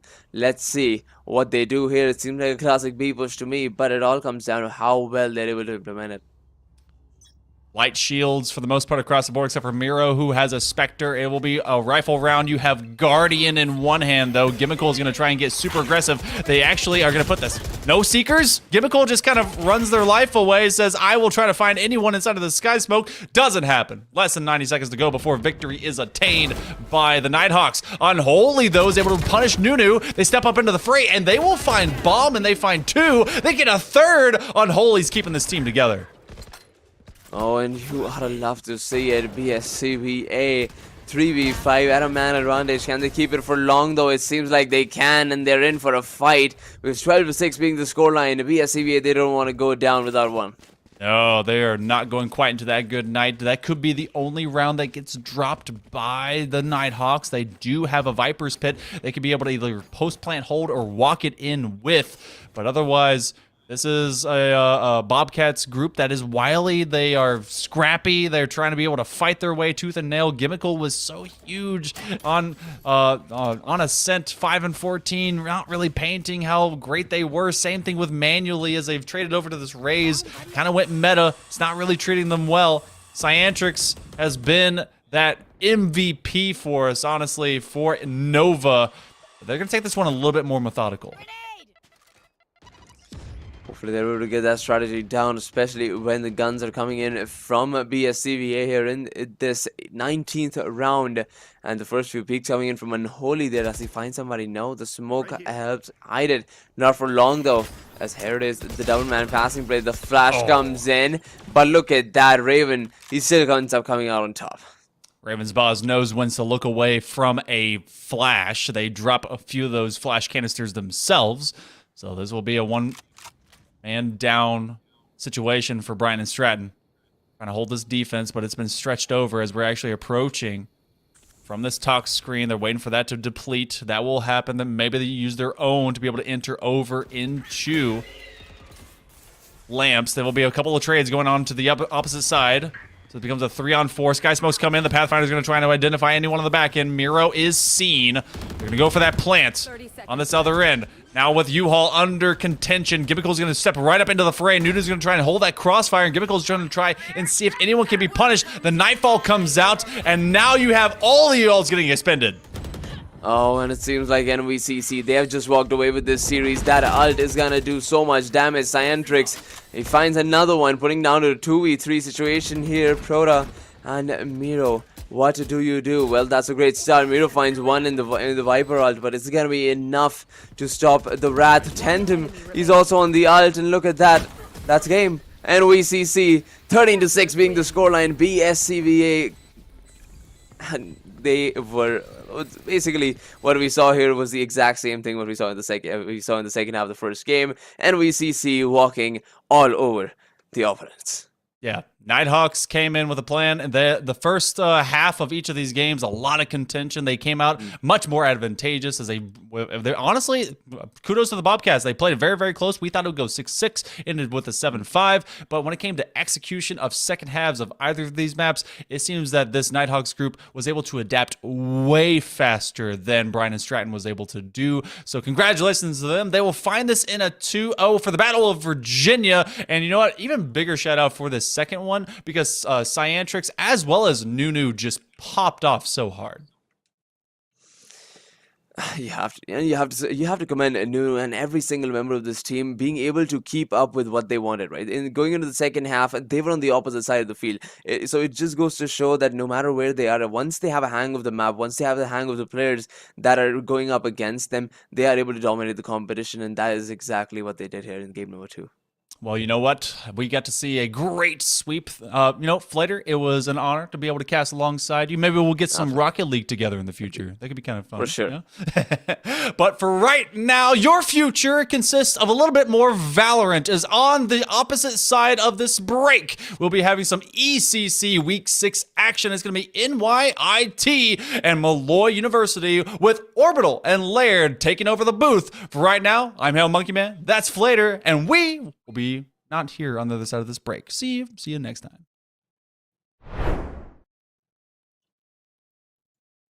That's so cute.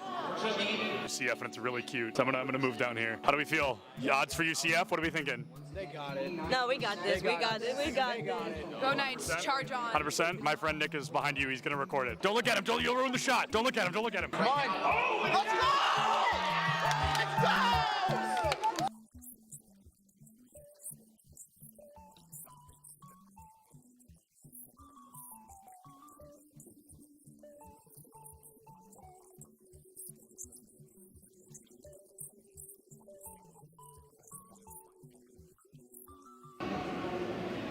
My smile's probably really creepy. I was just being weird. Oh, I love being in the shadows, though. Big shout out to the shadows. We could interview Dilly just because I think he's handsome. You weren't supposed to hear. Here's the thing about the event. I'm the greatest that's ever lived. Literally true. I know him. I think everyone knows that. I think everyone's aware of that. Hey, do you have a VIP access badge on? I actually have an all access. Oh, an all access. I thought it said VIP access. And that's only available for the best.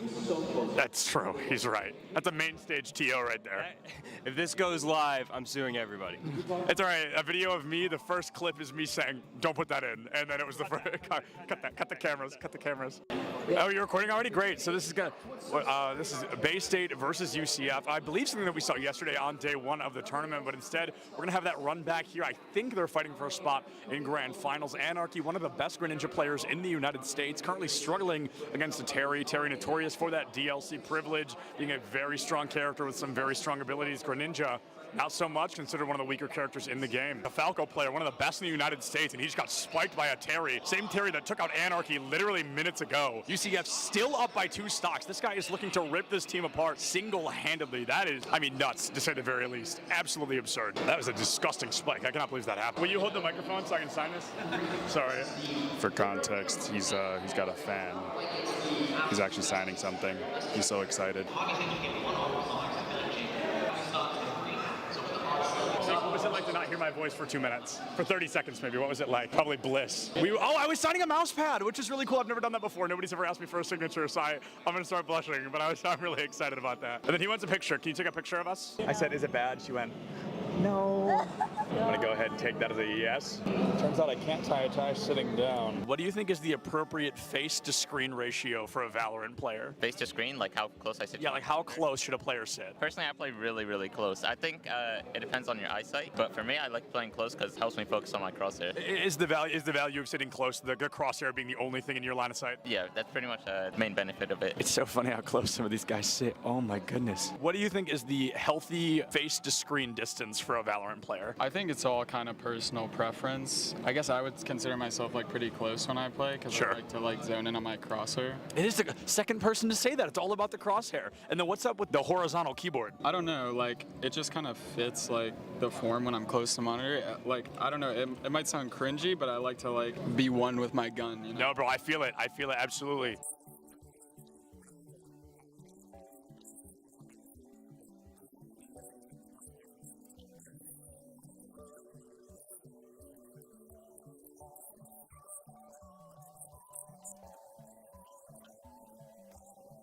What is going on, everybody? I am here with some UCF fans. How are we feeling about UCF? Let's go! Let's go! We've got a bunch of UCF fans in the crowd right now. UCF, they're up by a single game. They're looking to find their third and possibly final, secure a spot moving forward. Things looking great for them against Northwood here today. This guy's playing Minecraft right now. He keeps double building instead of placing the dirt. Pressure's on, man. Everybody's watching. Just kidding. Just me. Cameraman's not over here. Just kidding. He's behind you. There's actually always cameras on you if I'm around. Do you double build all of those? No excuses, bro. I can't play Minecraft. Your college esports Minecraft team absolutely rolled. L after L here. Let's hope UCF has a little better luck on stage, huh? What is going on, everybody? I am Septilins. I have the honor of welcoming you to the Collegiate Esport Commissioners Cup here in Atlanta, Georgia. All right, that was good. That was good. Good content, good content.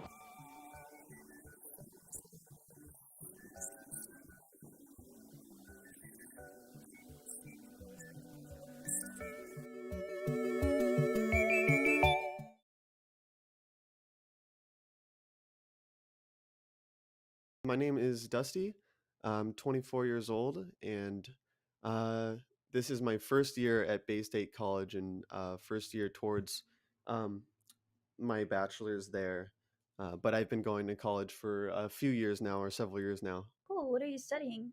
Right now, I am studying human resource management in Nice. business. Yeah. Do you like Bay State so far? Yes. Yeah. It's been pretty good so far. It's only been one quarter, but I like it so far. So. Where are you from? I'm from SoCal. I'm doing it remotely from Southern California. So what games do you play? What's your main game? My main game is Smash Brothers, and that's what I compete in. So Super Smash Brothers Ultimate. Okay, what character do you like? Wii Fit Trainer is my main character. So how has it been being part of a collegiate team at Bay State? Have you been on a collegiate team before? I've been on teams before. I don't know if I've been on a collegiate team before. I think this is my first collegiate team, but it is really nice, and the teammates are really supportive, and I've met some cool people, so that's nice. But I definitely do have experience like with teams, so it's nothing like super new, but it's always good to be in a team, have that support. A fresh team. Yeah, that's cool. So how long have you been playing Smash? I've been playing Smash for about like 7-ish years now. Well, I've kind of played it since I was like really young, but like competitively, I've played it like 7 years. I played since the release of Smash 4, which was the previous Smash game, and now I've played into Ultimate, so quite a while. What has been your proudest moment since playing Smash? That's hard to say because I've honestly had a lot of good moments. It's just I feel like every other week or every other month I have a new moment where I'm like, wow, that's the best I've ever played, which feels good and makes it, I keep going for stuff like that. But every time I play a tournament set and it feels really good and I feel like I'm playing the best I've ever played, probably each of those consecutive moments. I just had a tournament a couple weekends ago in Las Vegas where I placed 9th out of nearly 400, I think, and I think that was one of the best I've ever played. And that felt really good, so that was a really big accomplishment for me. So you would definitely say over the past 7 years, you said that you've grown a lot in the game? Yeah, I think I've grown a lot in the game, and I think I've also grown a lot just as a person too. Just like competition in general, there's a lot of learning, and there's a lot of ways to approach it. I've learned how to teach other people as well, because I do coaching as well, stuff like that. So I've learned a lot through Smash. Yeah. Mm-hmm. How long have you been doing the coaching part? Coaching, I've been doing maybe a year and a half-ish, maybe almost 2 years. I'm actually not sure on the number. I think a year-ish, year and a half is probably closer to the right one. But yeah, that's been a lot of fun too. It's really interesting because it gives you a different perspective on the game, and not only are you helping other people, but you kind of help yourself in a way too, because you can kind of see things from a different perspective, so. How would you describe yourself? Do you like competing more or playing for fun, or? I'm definitely more of a competitor. Ever since I was young, like I remember playing like board games with like friends or something. I think I was waiting for them to play, and I think some of them were playing like just like house rules or whatever, and I was like really, really young, and it like made me upset. I'm like, you guys aren't playing it the right way or whatever. But like I've always been a competitor, but at the same time, like you have to have fun, because if you're only a competitor and you're only competing and it's all seriousness, like it's there's like a limit to that, so like you have to have fun. So definitely both, but I definitely lean towards the competitive sides of things. So I like optimizing things and seeing the best thing you can do, because it all started out with like it all started out with it just being fun. Because when I was younger, I played different games, and I originally just played them for fun, and I played them. How's it going, everybody? Welcome back to Esports U here on Twitch for this match between the ECC division. This is week 6, and it's going to be between Molloy University and NYIT. I'm Laird, he's Orbital. We've got ourselves a match today, brother. Oh, it's going to be a good one, of course. This is the second to last week coming into getting ready for playoffs, so teams are starting to round themselves out as well as trying to make playoffs. That's the most important part here. I believe for Molloy, they are already locked in. They have a 4-1 record coming into this series. NYIT juggling a little bit of a rougher patch, I believe sitting at about 1-3, 1-4. So they're trying to also reach for that upper spot. So it's a testament of time. Again, 2 weeks left, and you really got to show your stuff. Absolutely, and especially against Molloy, who is one of the most incredible teams, excellent team composition, really good team synergy, and a whole lot of personality on that roster too. So they got the work cut out for them tonight, but if they want to start a win streak, I cannot think of a better time to do it. Yeah, this is one of those moments where you can definitely show up a couple teams, as you reach into those playoff spots. Some of the teams, there is a tendency for some teams to be like, okay, we can relax, we can start to kind of mess around, have a little bit of fun, but you cannot let up. These teams hungry for a playoff spot, hungry for those wins, will eat you alive if you're not careful. Now, granted, I don't think Molloy is going to have that big of an issue. As you said, they have a very nice following. Also, they know what gets the highlight reels running there, so they're absolutely not going to give up anything. But it's still yet to see, right? No matter what, it's all left to the maps, all left to the players to decide if they want to take that win or not. Of course. But, going back to the players, Molloy will never miss an opportunity to go for some sick clips. They'll never miss an opportunity to entertain the audience as well. So if you want a strictly straightforward competitive match, you have come to the wrong set, my friends. And, NYIT, they don't got many slouches on their roster either. They have a pretty solid lineup from what I remember, again, to commentate them a couple weeks ago. But let's talk about the stage bans and where we're going to be going here for a little bit. So the first 2 bans from both teams, Fracture was banned immediately by NYIT, and Ascent was banned by Molloy. So pick 1 is going to be Bind, where Molloy will be starting on defense. Pick 2 will be Molloy's pick. They're going to be going to Pearl, where they will be starting on attack. Or excuse me, they're starting on defense again. NYIT picks attack for that one. And then Breeze and Haven both banned, so we're going to be going to Icebox. Should we go to a map 3? Yeah, and I'm loving the fact that teams are starting to go with the Pearl a little bit more, right? Because, of course, you can only ban 1 map out on your choice. It is almost always going to be that Fracture. Fracture just feels very uneven for players to understand. It is not your standard map where it's, maybe like a Breeze where it's very, very open. An Icebox that has a little bit of verticality where you can still swing that 50-50 or anything like that. It just feels... I guess the best word is ick for a lot of those players. Whenever I talk with them, whenever I hear them talk about Fracture, it just feels weird to play on, right? The lineups don't work as well. Some of these executes don't feel as good or as clean, even if they practice it time and time again. So I understand why it's banned out. But you got to realize if you ban one, you better hope the team bans the other, because it's going to end up like this, right? Pearl coming out here, I love that fact. But of course, it's only game number 2. Coming into this one, I can only say it's going to be stock standard, right? This is by far one of your basic starter maps that you can play on, right? And as we can see it here, it's a standard lineup, right? On the side of Molloy, we are taking a look at the chamber.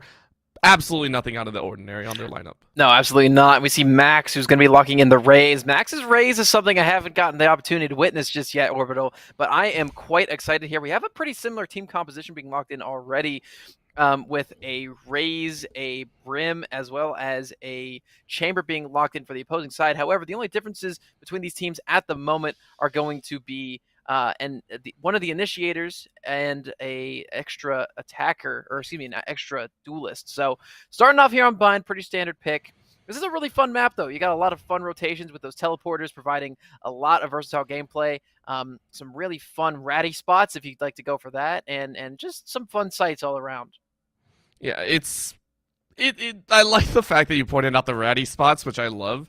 Again, sitting in hookah is probably my favorite around that box. You always got to juggle it, right? So many little spots that you can hide in those arenas. But the main thing, again, is even though we talk about ratting, most teams should know what those rat spots are, and it's the counterintelligence. It's the, okay, well, we know you're going to hide here, so let's go ahead and play it this way, right?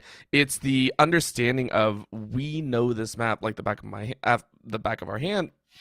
And I hope to see that all the way through, right? You were talking about some of the agents coming through here. And again, for Molloy, they have a nice all-around composition, especially for the defensive side. The chamber is going to be very fun.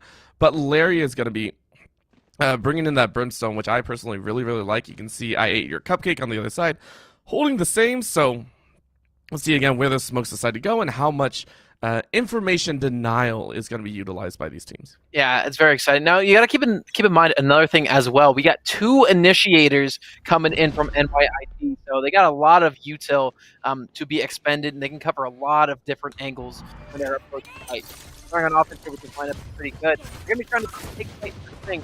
Max heading over to Showers to try to get a pick here, and he does have Destroy right there. And going to run away, and Light Yagami is going to pick that one up on the heaviest hitter from the MU team.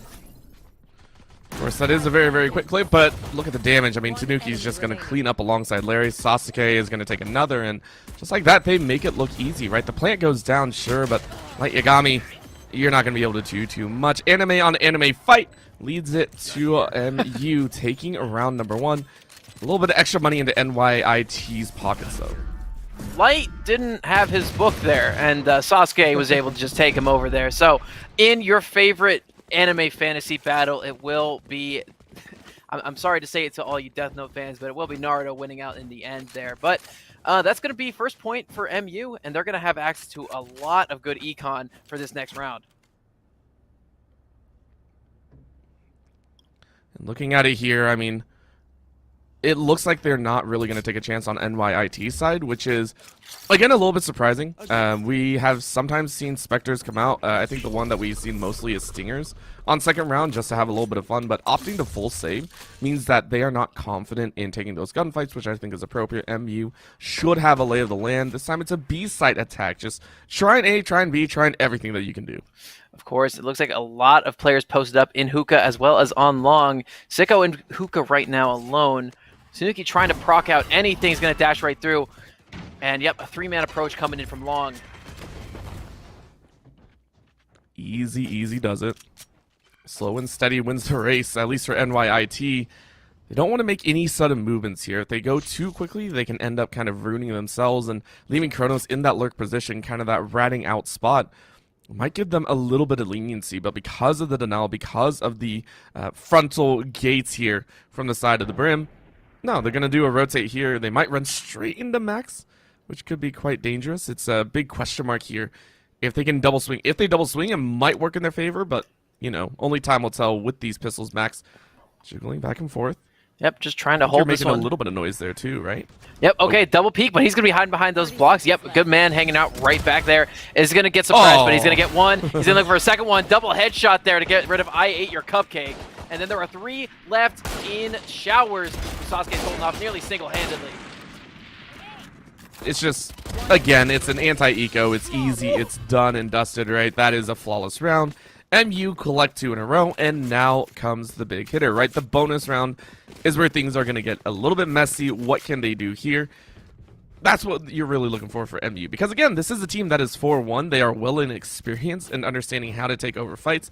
And especially on the defensive with the utility that they do have, mainly that chamber and brim, right? I always feel like you have enough defensive, even on lower weapon output, that you can bring about a heavy, heavy hit. So for NYIT, even though they have the gun advantage, even though they have those Vandals and the Vandals and the Brain losing it, the Phantom, I'm a little bit worried about this right now. So we'll see if NYIT can play this one very nice and very smart. Yep, TN6 and Tanuki right now holding B.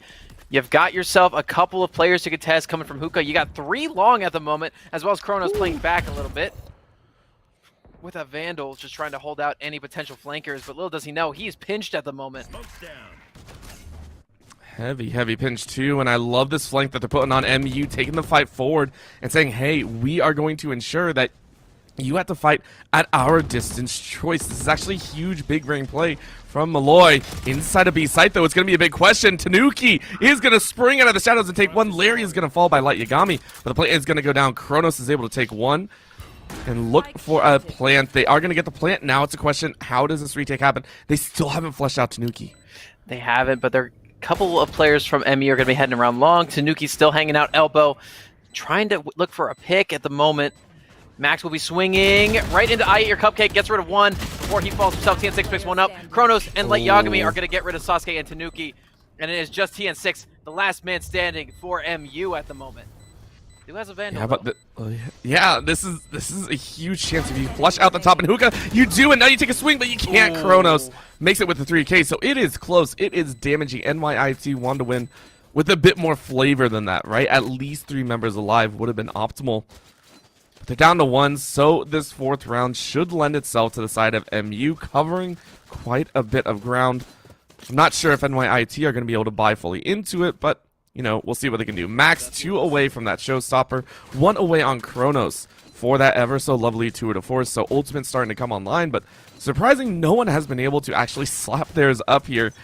That is, considering how many kills have gone down. I am very surprised that an Ultimate is not online. True. Well, then again, you got to keep in mind that Sasuke did end up using one of theirs, so the Seekers were used last round. They're offline now. I did miss that. Now I'm very sad, and my statement rings very false. I wasn't trying to correct you. I was just trying to, let the people know. No, it's very much a correction. I mean, I love it, right? Like, the Seekers are so important. The fact they used it last round, lose out on a bit of utility, right? So. Right, and they still lost the round, too, is another thing to keep in mind. Which is just really good play from NYIT. Right now, Max jiggling, not going to get anything there. Going to take a lot of damage to his face without doing too much to Destro. Destro only takes 1 shot. He is going to be suppressed, but that's okay. He doesn't have access to a lot of utility anyway. There's a flash coming down. He's going to crouch it. Destro looks at him, but he is going to finally get his revenge there. Oh, very nice revenge as well. MU with the weapons hot are saying no chance whatsoever. TN6, no ultimate for Light Yagami is what was heard. 32 HP on that chamber. And down to 2, NYIT getting pinched inside of showers and mid. This is a great play from MU, right? Very nicely done. You can see the 2-3 setup from them is what's holding steady, and they're fluctuating, I think, the 3.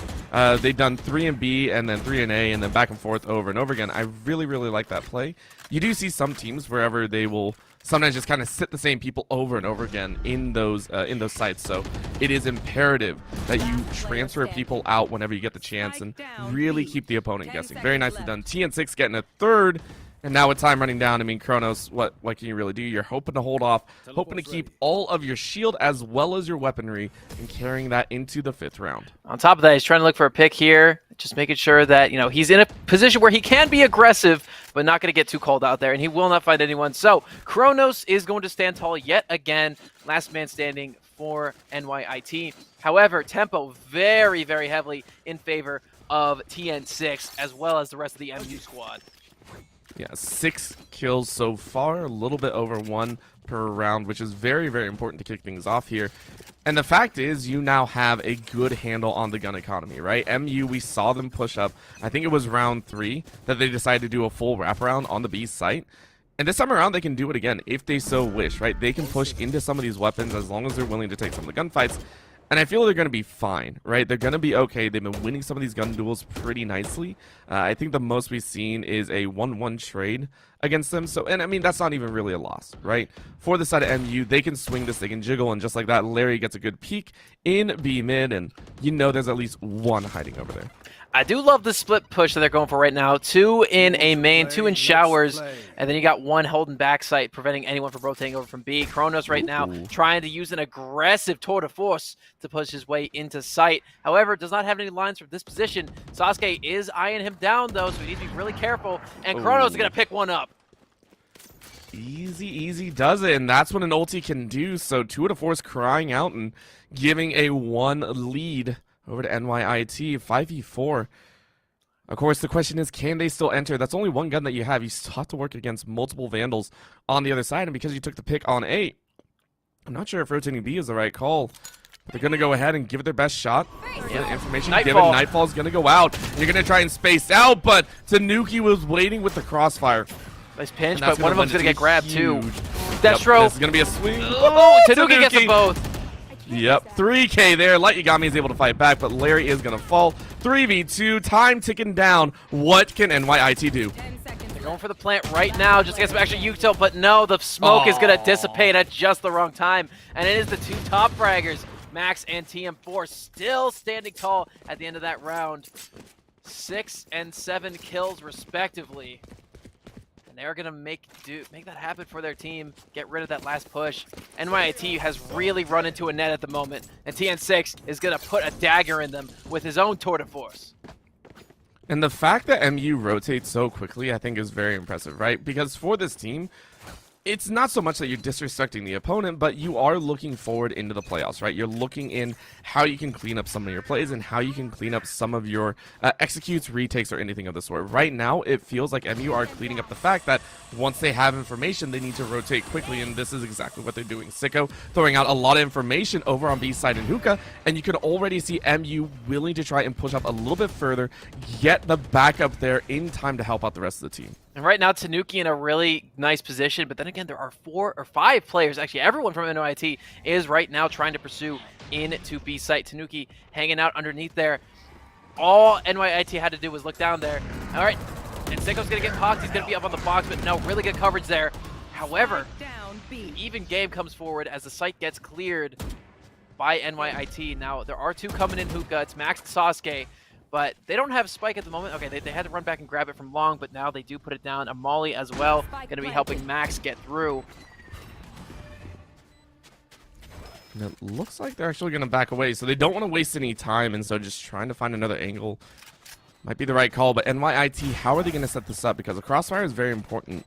And it looks like they're going to hold 1 elbow, 1 inside of sight. I like this call. It gives enough space that you can catch anyone from either angle. You don't have to worry too much, but you give away your position, and now that brings a showstopper. Easy shot. No real damage goes down, but the blind is going to be enough. A little bit of a bounce. Max goes up and drops down. Nice. Great catch on Light Yagami. And now the follow-through on elbow. What a clean execute by these two, Max and Sasuke. Clean house so nicely. Max is a closer, folks. If you didn't know it before, you do now. From the top rope, he hops down and drops a hard elbow onto his opponent and gets him that sight. So, you know, again, still going to remain in second to TN6. TN6 doing a lot of hard work despite the fact that he died that round. But again, it's going to be pistols coming in from NYIT just because MU's had such a stranglehold over the tempo. And it's not going to stop, I think, anytime soon, right? This is a team that we said is looking like the big giant. They're looking like the team to beat here. They're just cleaner on the executes, cleaner on the defensive. And they're easily, adapting to any of the changes that come through from the side of NYIT. There is no real issue that they're having. And honestly, with that operator in play as well, you already shut down a large section of a site. You can see NYIT not really willing to try and do anything just yet. Even with that frag on Max, they're still not willing to follow through. But TN6 having a little bit of trouble there. Yep, he's going to rotate around. And because Showstopper's coming in. Okay, Sicko going to miss on that one, and TN6 will pick that one up with an operator. That's 2 for him. Looking for a third, is going to whip because he was moving while the shot came out, but Sasuke is going to be there to cover for him. Haunt coming out of lamps at the moment. Chrono's going to get burnt a little bit there. Tanuki on the flank.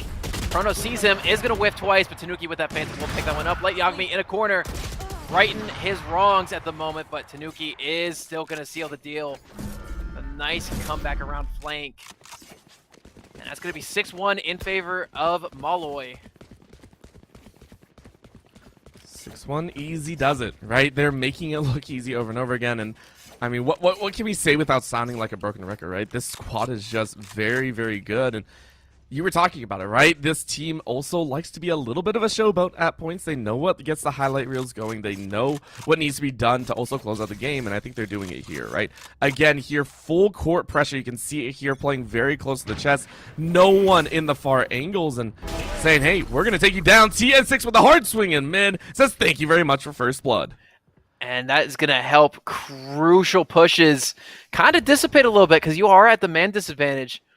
You got 3 players on B this time around as opposed to the usual 2 from Molloy. Probably recognizing that, the amount of A pushes that haven't worked. Not going to be doing so hot there. Tanuki gets another one. Tanuki looking for a third. They do get it. Spike down B. Tanuki probably a little bit jealous of TN6 as well as Max. Was looking a lot like they really want to take that top fragging position, and another flawless victory coming in for Molloy. They're really keeping the tempo. Again, none of them dying, keeping some really good econ. I mean, Sasuke right now is loaded with 9,000, and there will be the timeout called, and it will be Destro from NYIT picking this one. I I appreciate the concern coming out with the timeout, but it also feels like you just got to kind of ride the wave. And I have some thoughts about timeouts. I personally like to see them usually when you have the guns in your hand, because that's where you can make the biggest impact, right? That's where you can make the biggest change to your gameplay and really affect the way the map turns out. At the current moment, you're sitting there kind of taking a look and saying, what do we need to do? At this point, it's really just hit your shots. NYIT is honestly having the same amount of time to fire at MU whenever these gun duels pop off, right? They are swinging at the same time. You can see MU, they are taking these shots at around the same rates. It's not like they're having faster reactions, they're just a bit more accurate. So for NYIT, whether it be go for the hard spray and pray or just try and be a little bit more confident in your shot, they have to win these gun duels, whether it sounds so easy or not. I feel like that's really what it boils down to. Absolutely, my friend. So we are going to resume play here after that brief timeout. Destro probably trying to tell his team what's what, get them back in a good position. Now, you got to take a look at the death count from MU. Not a single player is over 4 deaths. And it's been 8 rounds, so they're doing a really good job keeping this done. Early ult coming in. Tanuki is going to get caught, but not lose. He's actually just going to run right through it. I love it. I love that call from Tanuki so much. And that's what I'm saying, man. These guys are showstoppers here at Molloy. However, Tanuki's going to go up. He's looking for the knife. Oh, wait, never mind. That was Sasuke. Sorry. they went so fast, we forgot who's who. And it was like, oh, my God. Oh, wait. Look, no, man, I just wanted to see a knife, okay? We'll get that probably when they hit double digits here. It's just going to be like, yeah, let's have a blast, right? But I love the fact that you ran through the orbital strike. And that is a key thing to remember, right? It's not all hitting at once. It's, it ticks down, right? And because you grabbed the last, I want to say 3 ticks, it did barely any damage. You're still able to go into that gunfight with good health. So MU calling out that orbital strike, calling out one of the difficult aspects of it if you use it as a clear first. Most people will try and hold it to retake on the spike, hold on the defense, but that's what you're looking at. Tanuki, though, beautiful shot number 1, looking for another, makes it a 3K, easy does it. Oh, and no! Sicko leaves a very mean present, Joker-esque style. Oh, I can imagine they're laughing in the comms right now, but Tanuki will not be denied that first place position, tied right now with TN6 for the most kills on the team. And you really got to wonder what was discussed during that timeout from NYIT, because, that early ult had to probably be in the conversation from I ate your cupcake. And again, Tanuki just jumping right through it, saying, your counterplay is all for naught, my friend. I love to dive through that, catch you with my back to me, get a couple free kills, and open you up, stalling your push out. And it's going to happen again and again right now, right? NYIT, you're looking at the ultimates that they have in hand, the Null Command plus the Nightfall. These are great to give space, open up information, but, I mean, even with all of that, it still feels like MU have a good chance of dealing a lot of damage. So Sicko is going to grab this orb, try and stack up for that showstopper once again, but MU holding steady, hearing some shots, rotating into a 1-4 position, so laying into this B's site, saying, hey, we need to be very careful of this push. Yeah, but you got to keep in mind TN6 as well as Kronos right now are going to be staring each other down on site. Looks like the rotation might be coming in from this team. Now, there's a couple players hanging out by teleporter. It looks like TN6 might be pinched at the moment. He could be. He could. Or he could be waiting for the perfect opportunity. Max, though, comes around the corner. And just like that, What did I say before, Laird? What did I say, right? This feels like NYIT just need to hit those shots. You saw Kronos had the optimal timing, had plenty of time to take a shot, and just couldn't hit it. So that feels kind of bad. Oh, TN6, I think, with just a hair's breadth away. Max currently with a 3K, though, leaving NYIT with only 2. TN6, though, grabs 1. Looking for the full house of frags. Misses a second shot. Light Yagami is going to take over on that 11 HP, though. I mean, against 2 and no spike in hand. There's not much you can do here except grab that orb and try and walk away. So, hide in the corner, wait it out, and go from there. Yeah. And you sitting at 9 rounds to 1. Just an unfortunate pick. Late Yagami came in at the last minute, caught a couple nice little frags, but just didn't have time to rush around to A main, pick up that spike, and go for the plant. But Larry is going to preserve his team's operator, hand it right back to the man who owns it, I presume, TN6, who will actually give it to Tanuki, and just trade a bunch of guns. These guys, you know, they like their fashion sense, they like their skins. They have to have their perfect gun, right? Like, Larry they're is just bottom like, "Listen, fragging it's because mine." he has a plain Phantom right now. Oh, don't do Larry like that. That's No, so I mean. love. Hey, No, honestly, listen. he might be bottom fragging, but his smokes and his mollies have been perfect. Yeah, listen, Larry, don't let Laird get you down. You can rock the base skins all you want. We will love you all the same. Don't even worry about it. I'm just jealous because he Laird's got the just being a meanie objectively. head. I'm just upset because he has the objectively cooler name that starts with an L. That's. I wouldn't say that. I actually like Laird. Really, it's a good name. I like the choice. Thanks, man. Yeah. I totally didn't say that just to make you feel. No, I can't. No, I'm Well, just you said being- you totally didn't, so you know. I choose to believe listen. you. All right, that's The fair. real question That's is, fair. are you a liar? I might be right now. I've been a liar 3 or 4 times here in this game alone, and it's getting bad, right? It's getting bad. Larry, though, is going to go ahead, throw down a little bit of smoke. TN6 is going to grab a kill on their own, and this time holding over on the B side, who, again, TN6 has been on A primarily, said, hello, I got a nice surprise for you. Oh, Kronos said, I have one for you, too. He wins that one. What is a sniper to a pistol that one-tap headshots you anyway? So, first pick will be picked up by MU, but NYIT not too far off at the moment. Oh, man. Max getting a little bit of a lurk here and found the spike planter as well. Huge catch here. Knows it's going to draw the rest of the players. Does a little bit of pre-firing. Might not get more than just one as Light Yagami comes in with the slide. Says, hey, gimme that kill. And Tanuki hiding inside this teleporter with 31 HP. I mean, do they know? Oh, They Kronos should knows. know, right? They know that it went through, and I mean, they grab it and run, so, I mean, it's a last-ditch effort right They now. gotta plant now, though. is able to grab one, Yep, and it's you over. can't, Sasuke. Sasuke, so mean again and again. Okay. Hey, man, we Larry were talking giving a about how little good gift those back. mollies were. I'm just saying. Yeah. I'm just saying. It's payback, right? Sicko got one util kill, and Larry said, I can do that too. So, Oh, man. here we are, 10-1 in favor of Molloy. It's so hard to say Molloy properly, because I always want to say Molloy, but it's not it.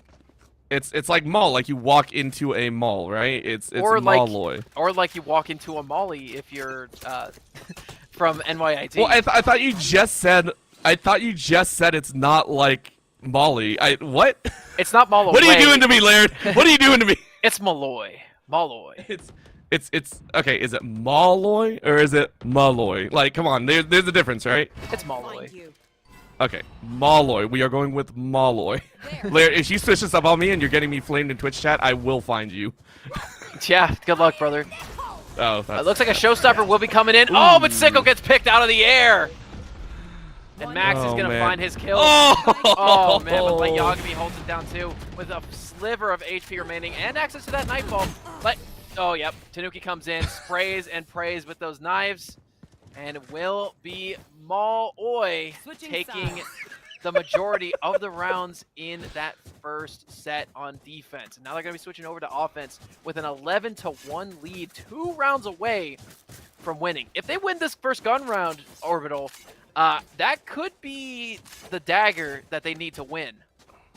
Yeah, I mean, you're taking a look here, and they just feel so in control. Take a look, right? 3 players on their side have gone ahead and reached those double digits. Right now, it's a race to who can hit 20 bomb here.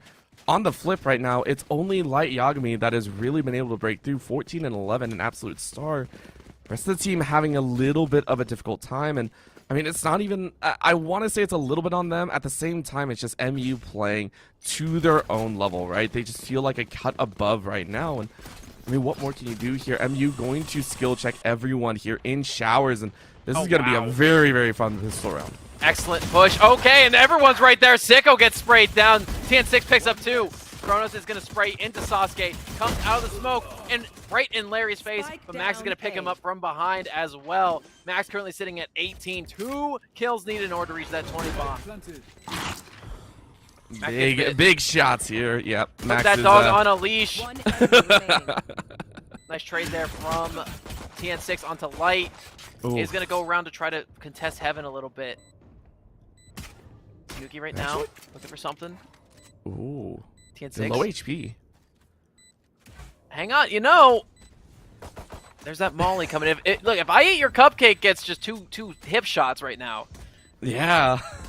I wonder if I they was realize. about to say, oh no! Oh, unfortunate, and that's going to be 4 picked up for TN6. I believe he has overtaken Max in the total kill count. No, they're tied. However, he has. Oh fewer my deaths, gosh. So he is in the lead. Oh man, you know what? It doesn't matter. It doesn't matter how you die when you get the kills. It just matters that you get the kills, right? I think that's what they're saying here. Listen, if I go 20 and 20, I still hit a 20 bomb. That's all that matters. Right I don't care about my average. I care about my total. But right now, that's a lot of pressure after winning that pistol round. TN6 with a Phantom and full armor, a bunch of Spectres and full armor for the rest of the team. And on top of that, not a lot of good econ for NYIT. They're going to have to struggle in fighting this one, and it's going to be a hard push long. 5-man getting buffed up by that combat stim. They're all on site right now. They just trickle in like a tsunami, covered by the smokes. Leongi's going to pick up Max early. This is a huge frag to start things off. And remember, they did buy Stingers, but TN6 clears them out here with the Phantom. They are saying, listen, it is all on me. All I want is a few more. And no, they're not going B. I love this call. Let's go, MU. Let's go. The wraparound, the saying of, hey, we got your back. Watch this. They do the full loop-de-loop, a clockwise rotation of epic rotations, and take a site uncontested. What a Freudian slip at TN6 already with the tour de force coming in, holding it down a long. Kronos is going to get picked up. Sasuke with that one. TN6 right now already at 20, looking for a little bit more. There's a haunt. He will let himself get picked off. Like Yagami's looking for something here. Gonna go up over those boxes. TN6 trying to get a shot from the hip.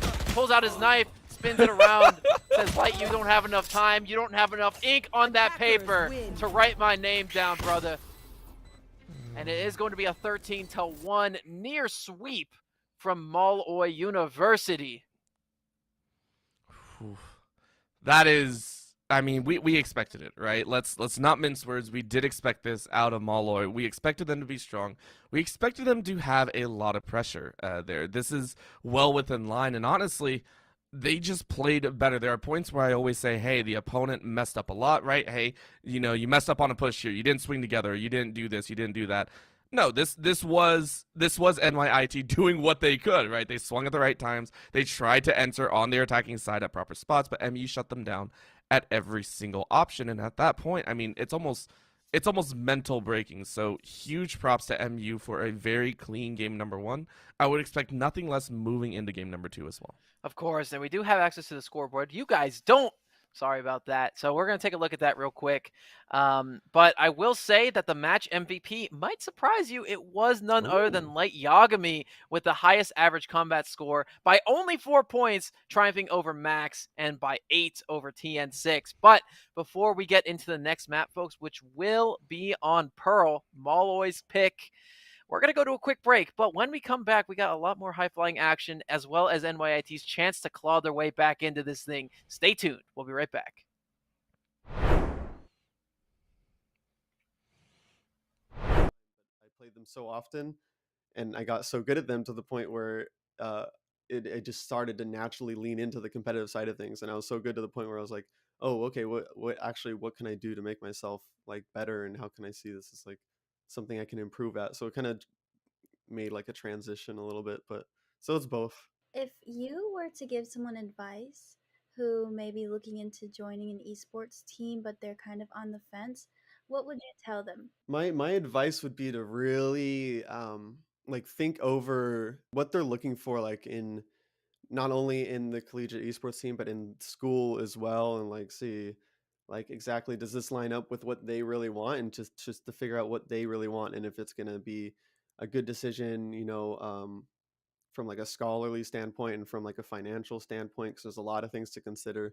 Like I thought it over a lot before I realized, okay, yes, this is a really good decision, I should go for this. So that's something that should be considered. And also like the time frame as well, because if you commit yourself to a collegiate team, it could potentially be a long time. um, so just consider it and think through like all your options, and don't ever make don't ever make a decision just off like an emotional reaction or anything like that. Just like, think it through, I guess. So for you personally, how many hours do you think you game a week? That's a good question. It's actually way less than it used to be, but before I would be putting in probably several hours a day into Smash. About a year ago, I was like really, really grinding it and put a lot of effort into it. But lately, like my priorities have shifted just a little bit, just because there's other things I need to focus on. Like I started working again recently and stuff like that. So it's taken a little bit of a backseat, but it's always something I focus on. So like even though I'm not necessarily playing all the time right now, I still try to get at least 30 to 60 minutes in a day. But I've been really busy lately, so it hasn't been looking like that lately. But if I'm not doing that, then there's still other stuff that kind of goes into it. Like I do a lot of research on mentality stuff and like stuff like meditation and stuff. So if I'm not gaming or whatever, there's still other things that I feel like is going towards my improvement at the game. Could you expand a little bit on like meditating and how that helps you? Yeah, so with a game like Smash, it can be like really volatile, and one of the reasons why I pursued Smash is because, well, I've always liked it since a young age, but also it's always been like really challenging. Like Smash 4 came out, I'm like, okay, I'm gonna start competing with Smash 4, and I started playing it. For whatever reason, when I started playing it, like I realized that I was getting like frustrated, like I was like kind of getting a little bit angry, and like anger is something I don't really feel very often. So it was kind of like a challenge for me. I'm like, okay, this is really challenging. This game is really hard. I want to figure out how to do this. Like I want to challenge myself. And that was a lot of reason why I did that in Smash.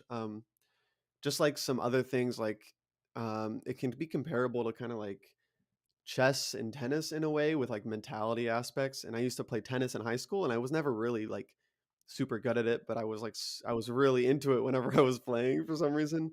And there was a lot of frustration in that too back in high school when I played. So it was figuring out how to manage that frustration, and how to like get it under control and actually channel it into something useful. Because one of my goals is always to be like, I want to be like a calm and collected person when I play. I like, even though I'm an emotional person, I can be an emotional person because I'm passionate and I care a lot about it. But that's kind of where the meditation comes in, because it lets you kind of be more like at one with yourself and your emotions and how you feel, and stuff like that. And also just kind of eases your mind a bit, and it can really help in those situations. Like if you practice meditation and then you're in game and you're playing, and there's a situation where it's like super high tense situation, it can kind of give yourself the advantage, because you might be a lot more calm than your opponent if you do practice stuff like meditation. And it just has a bunch of other benefits as well, because with something like Smash, I try to be like the best I can be in game and like out of game. I think there's a lot of factors that go into it, and I feel like if I improve everything that I can to the best of my ability, then it gives me like the highest chances to win, like in the game. I know you speak about frustration and anger, but what about nerves? Like, do you get nervous?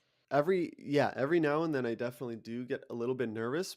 A lot of the things, like a lot of the my nerves are kind of quelled at this point, because I've been playing for like so long, where it's like if I go to a tournament and I sit down, it's just me in the game, like it's just me in the match, and that's the goal, and it's just trying to learn and just play what's in front of me. But sometimes you, there are a little bit of nerves, like for example in Vegas, because Hi, everybody. I hope you enjoyed the break as much as we did, but we are back here for this ECC match going on between NJIC, NYIC, and Molloy.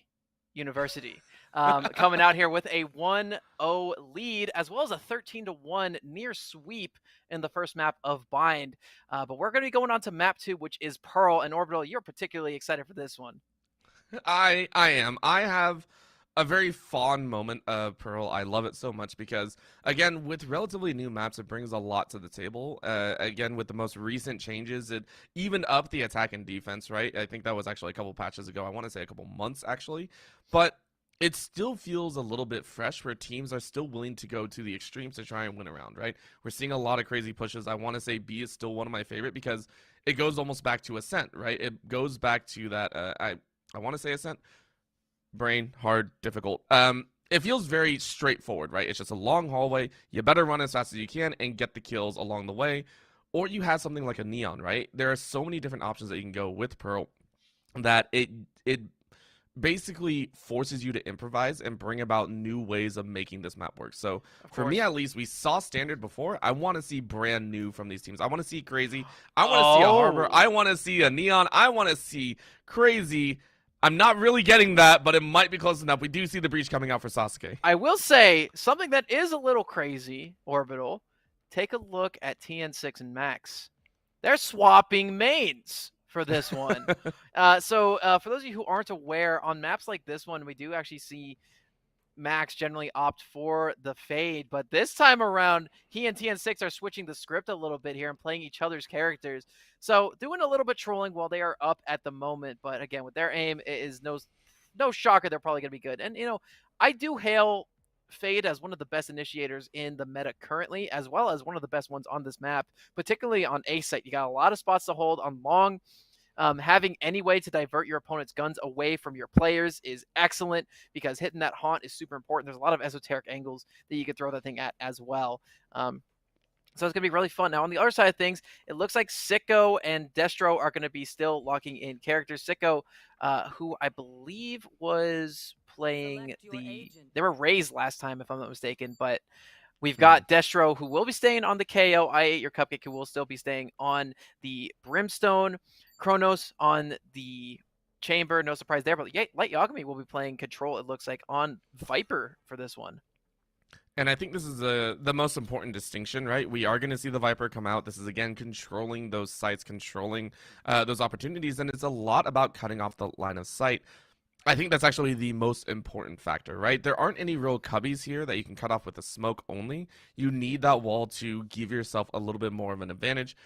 Namely, you can see here in B hallway here, it was just a long corridor and then a little raise on the side of the attackers. So you need that wall to buffer either your entry or your defensive side.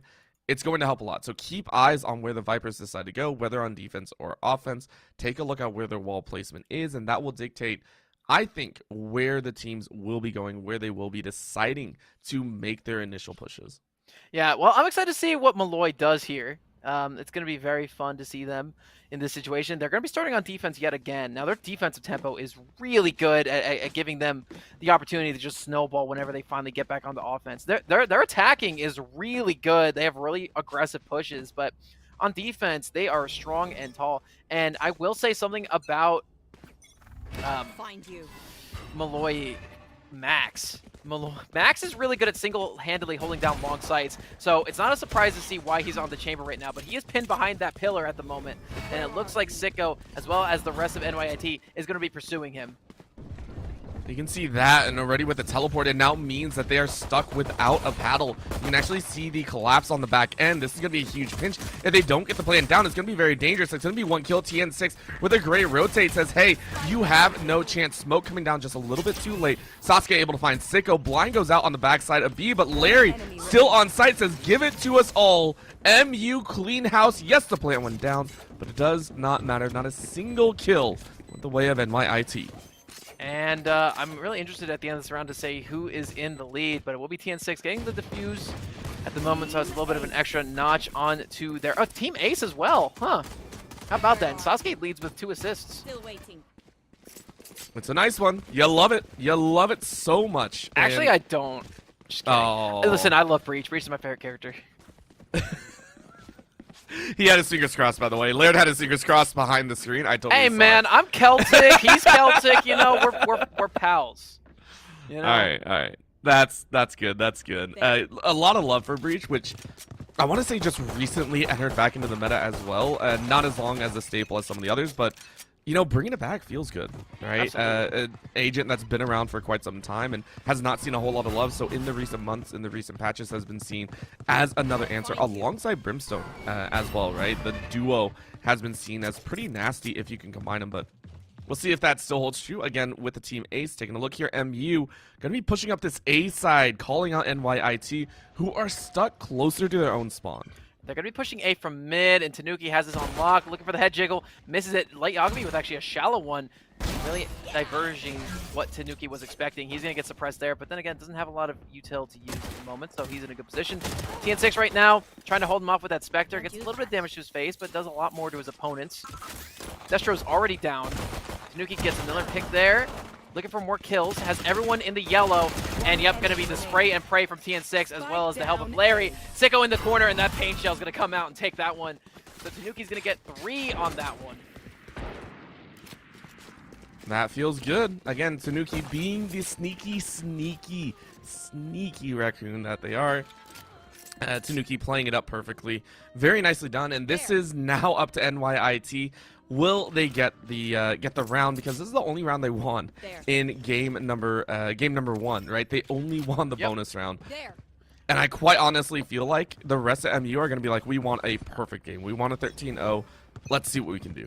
Yep, but this bonus round is the most dangerous position for NYIT at the moment, because again, even if they win this one, there's going to be a lot of tempo with their opponents. TN6 comes out hard, gets flashed, but takes one up on I Ate Your Cupcake. Larry is going to go for some damage. Late Yagami and Destro going to be clearing up. Sasuke, Larry, both dead too. TN6 gets picked up, and it is just Max, the one-man army standing on B long. And after they have a bit of a lead, everyone, yes, everyone from NYIT looks like they're going to be rotating around, but still putting some pressure on the Link at the moment.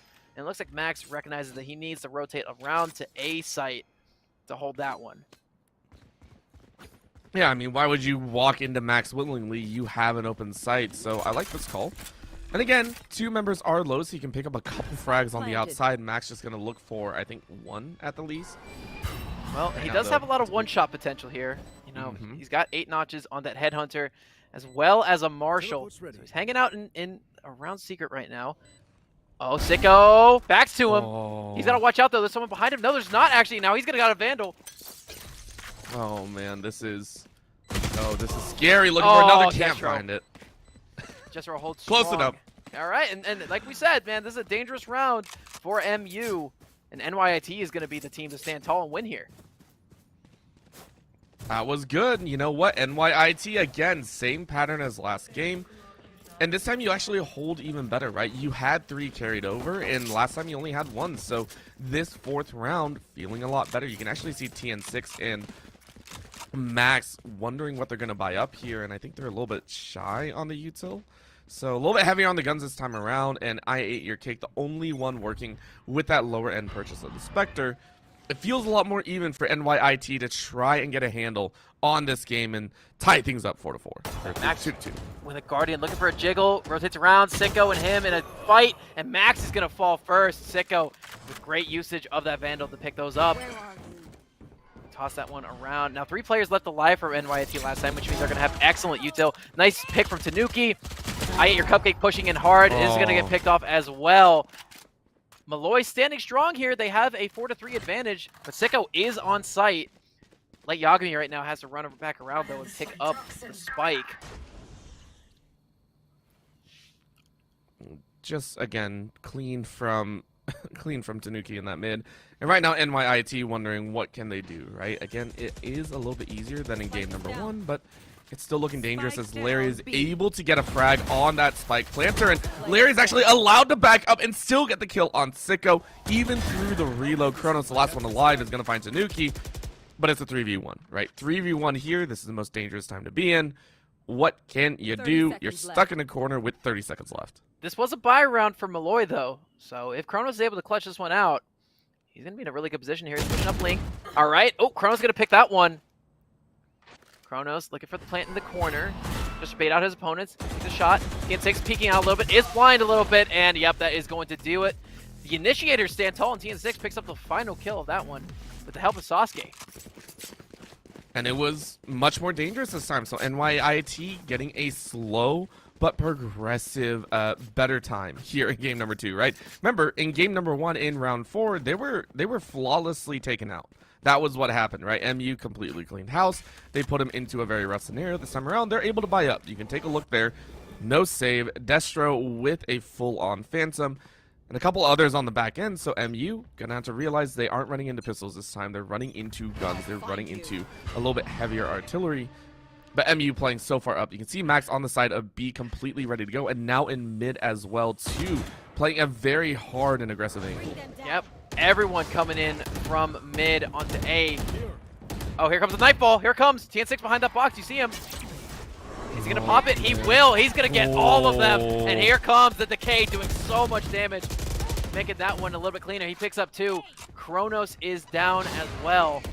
Sasuke right now is going to be pushing up B-Link. Tanuki now with a shot. Showstopper. And consider that one the bank statement for Tanuki.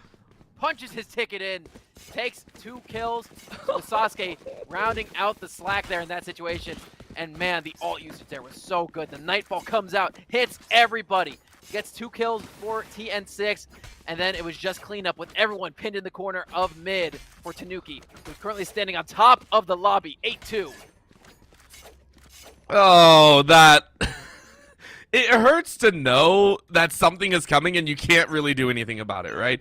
MU read that push perfectly. In the mid, no chance for NYIT to even answer. And because of that, they were able to call it out, right? The Nightfall, you don't normally use it in mid like that. You normally use it on a site. You say, that's our given opportunity. But they called it. They said, hey, we know they're going to be there. You drop the Nightfall, cut off their sound, and you say, hey, Showstopper, we know so many people around the corner. It was point blank. I thought it was going to be a 3K. I honestly thought it was going to be a 3K. Yeah, right now, Sasuke stole NYIT it though, man. sitting on those bases, and Max is going to do their best to just pick them off one by one. I've said this before, and I'll say it again. There is not a player in the game who's better at holding long sights than Max is. Look at this. Already with a 3K. We've seen him do this in similar positions on Haven, too, while he was playing his bread and butter Fade. At the moment right now, he's doing a really good job being aggressive with this Guardian. He is going to pick up 3, but that's a huge numbers advantage and a net swing for his team. Just too good. So you know what? You might have the spike, but not much else. Yagami, I'm so sorry. Doesn't even have the book with him, man. He's nerfed. Yeah. Oh, TN6, Oh, Sasuke. man. Sasuke is holding Link. 30 TN6 right seconds now, left. holding sight. Time is ticking for NYIT. They have an ult here. The Viper's Pit could come up. They are going for the plant there. Here comes the Haunt. Comes out. No one's going to get marked. The plant didn't get down, though. Yeah, they decided against it. They had to deal with a lot of this util coming through the wall. And I like this call again. The denial, the wait. NYIT going to try, but TN6 has delayed it enough that no plant money is going to come through. 3 still left alive. Beautifully done by MU. 5-1 and counting. NYIT trying their best. They're getting to the sites, but they're not getting the plants, and they're not going to be able to do too much. I like this call. Go ahead, get the timeout earlier this time around. Yep. So, again, just make sure you can recuperate here. But, man, 5-1 in favor of Molloy University. Standing so strong. And I would love to hear the comms between Max and TN6 right now, because they are on each other's bread and butter characters. It's very rare that you see a Chamber in this meta switch off of their characters. So probably just a lot of bragging rights at the moment, but TN6 probably say, your character's so easy. Look at you, man. You got 3 deaths. You know, this is why Chamber takes skill. And Max just has to say, all right, man. All right. Just wait for my turn. They don't like pushing B that much. Every time they have pushed B, though, it has been Max who's been able to pick up at least 1 or 2 and stave them away, making it difficult for their approach. So it's no wonder why they like A so much here. They really do, and the fact that they have ultimates now, this is, I think, the first time we've seen so many ultimates alive for NYIT at the same time, right? Normally, it's very staggered. We will see, 1 or 2 up at a time, and then they use them, and then it comes back up for the other side. That was also because they were completely locked out of kills most of the time. This time around, you have your own Viper's Pit, you have the 2 to Force, you have your own Nightfall and Null Command. Again, these are great ultimates to use to space out a site and give yourself ample opportunity to make a push. Right now, if NYIT cannot at least get a plant down, on A site if they use an ultimate, then I would hearken to the fact that MU are just going to be that much more dominant. But speaking of the ult usage coming in, Molloy actually going to drop the Viper's Pit as well as the Tour de Force on B long. Should the rotation come out. Now they have to walk through a little bit of some slime in order to get on site. Sicko was alone in that corner. Yagami is going to fade away. Sicko now on site, but will get pinched by Larry. Caught him in the corner, but he will get picked off. Okay. One enemy remaining. Excellent Huge ult coming plays. in as well. Kronos picks that one up. It is just Max standing yet again. But he has access to his Tour de Force. Spike planted. However, this site is going to be hard to contest. Ooh. Oh, you see the gun and you take a snap Ah. and the snap wasn't good enough. So this is appropriate. Only needed one ultimate, by the way. I really like that. Only one ultimate used and NYIT turned it on its head. So I am very happy that even though they're losing some of the gun duels with ulti utilization, they're able to make space for themselves. It is not a complete 13-1 situation. 5-2, a little bit more respectable. You also stop MU from closing in on that 6 too quickly. So NYIT taking steps to get better. Great assessment, partner. I do just have one note, though. There were 2 ults actually used. I Eat Your Cupcake was able to get the ult orb and drop their Hellfire coming in. So, yeah, they were able to use that as well. It didn't get anybody, but yeah, that was used as well. So their ult economy is a little bit down. They do have access to a Tour de Force now. They do pop it. Larry is going to hold this site. Smokes on this site are particularly powerful, particularly Vipers as well. Max is holding down long with an operator. Just, again, alone. Everyone likes pushing A so much, and Max is just, you know, all anchor B. It looks like they're a bit discouraged here, pushing back away. Yeah, they lost their opening with Chambers, so understandably you go ahead, back away, you say, okay, we don't really have that choice. Looking at the mid, though, you can see how far up MU are pushed once again.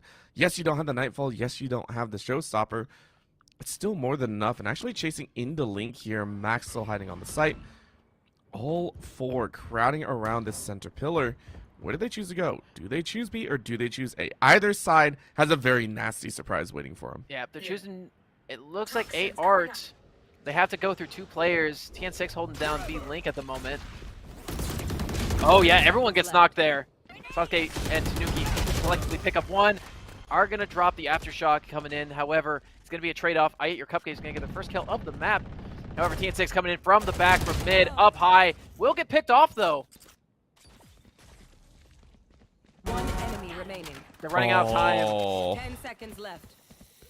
And it hurts how many rounds have been timeouts here on NYIT's side. They have not been allowed to get close, and that means MU, they're not forcing anything, right? MU are not forcing any of these fights. They're not getting antsy when it times down to 30 seconds.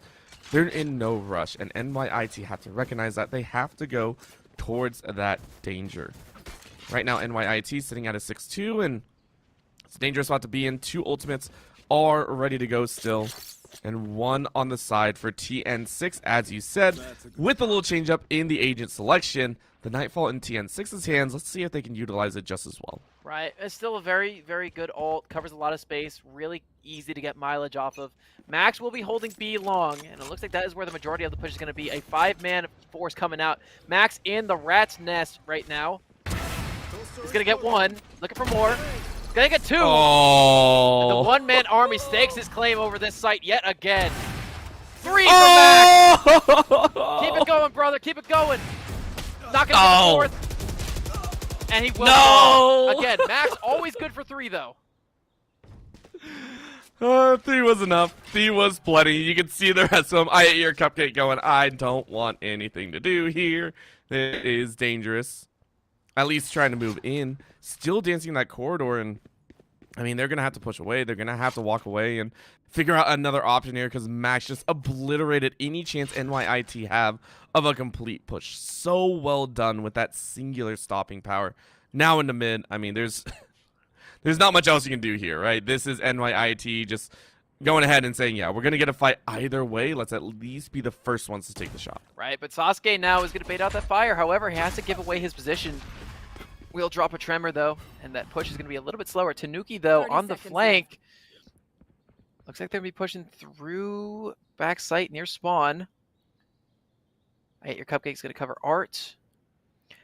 Actually finds a blind spot in the defensive game plan of MU, a rare flaw in the system. However, they got to rush quickly, and Larry is holding down 10 sight, seconds left. albeit from main. However, will pick up Cupcake. Is going to get picked off by Light, but does he have time? It's going to be close. Just barely gets it down, but he will get knocked out by Tanuki, who was finally able to complete his flank and win the opportunity here. Gonna get half, I believe, gonna give the other half to Sasuke. Yes, they will. Still. Just took a little bit of time. Hitting the but gritty. So well done. Good man. All right, TN6 gonna be a good teammate. Pick up that operator. But will he give it? Will he give it back to our main man, Max? That is the question. Where is he? He's looking for him. He's looking for him. No. Oh, he throws it out the back! Yes! We got it, yes! $4,700 down the drain, folks. And take a look at this replay from Max, man. Standing so tall, man. so good. Has covering down long pushes to a science. Flips back around. Gonna get another pick right here. Boom, baby. Right on Sicko. Wasn't able to get the third one because he missed that operator shot. But man, he's still holding out. Gonna be another B long push for Max, and I feel like everyone knows. Okay, Max is here. Look at him, trying to jiggle, trying to call him out shooting. Boom, there's one. I hear Cupcake's down. Gonna whiff I thought that was another. I love the fact that they tested it once already, and they're like, "Do we actually want to test it again?" And they said, "Sure." They absolutely said, "Sure." And Max said, "Give me 2 again. Look for a third. Yes, you do. Give it a 4th. Come on, Max. Say it. Say it. Do it. Come on here." Oh, Max went down. All right, 3 again. 3 again. Sicko is able to find Tanuki. TN6 coming up for the cleanup. Sicko is taken out in the pinch. TN6 ready to go with the swing. Light Yagami is able to find a second, who is going to be the unfortunate recipient of these bullets. It's a 2-on-1. And Light Yagami is able to find the swing, oh no, from 3K to 1v1. And you are using it at the proper time. That is so mean. That is so mean, Sasuke. He has to pick a just throwing side, every piece of or utility. not. And you get it. Easily done. Sasuke said, "Not a sweat. I wasn't worried for anything." Man, but yet again, the consistency remains true for Max. That operator, man. Put an op in his hands, and he is good for a while. And, you know, sometimes he can just make his own. But it doesn't look like anyone is going to be privy to pushing long this time. And Max actually now posted up a little bit further than he usually does. He's actually going to drop some of his util there just to prevent any link pushes. But he is top fragging yet again, despite the fact that he hasn't had a lot of action today. You know, he's been having a good nap. He's been having a good time. TN6 in. Gonna have some action here too. An orbital strike coming down again, and you know, just trying to flush out that corner. Feels a little bit bad here. Using the ultimate, still losing one. MU with all 5 alive. And you can see here again, TN6 has done this 3 times in a row. Is looking for a 4th option here. Come on, you gotta push, right? TN6 is just waiting for that go sign, and there we go. Spray through the wall. Larry trying to get some damage. Doesn't get really anything. It is now going to get taken out by a paint shell, or at least a shot. Tanuki and Sasuke take 1 apiece. Sicko is going to find Sasuke, and now the flank comes in. Oh, get the knife. Get the knife. No! No! He's leaving the knife. TN6! Oh! Ego got the best of you. You gotta keep in mind, that's like Yagami, man. And the pen is mightier than the sword on this team. Max gonna get picked. Headhunting is gonna get picked out by Light. Yet again, Tanuki is gonna swing using some of the Vazi tech to get around that corner. And the Molly's not gonna come out in time, so Tanuki will stand tall again. Gets the diffusion. But finally, NYIT is able to get another plant down. Last round before Oh man, TN6, I love you, buddy, but come on, you can't let that happen, right? You saw the knife come out. You cannot hesitate that long. If you're gonna go for the knife, you go for the knife right now. MU, they've only dropped 2 rounds here, 3 total in the series so far. That said, it doesn't look like they're gonna stop anytime soon. That said, NYIT is already doing better than they did on Blind. Yes. Yes. They have effectively doubled the number of rounds that they want to give number 1, right? It's a 100% increase. Yep. Oh, Larry's actually going to push up. Oh, he's going to break the knife there and throw down his smoke. He's going to get hit by the dog. However, he's okay. Oh, they get caught by that haunt as well. Tanuki holding mid, nobody home. Sasuke now trying to stall this push a little bit. Light. Smoking across so that he can go back. I like this. I like the fake out. And actually, NYIT has a good opportunity to go for a flank here. I think it's a beautiful opportunity, right? This is a chance for them to get an option right. For the first time, we're seeing them break out in an attempt of their own. A little bit of craziness. Will MU actually be able to spot it out? It's a 3-2 or 3-1, I should say. And Kronos is able to find Larry. Huge pick to open things up. Tanuki's able to find Sicko, though.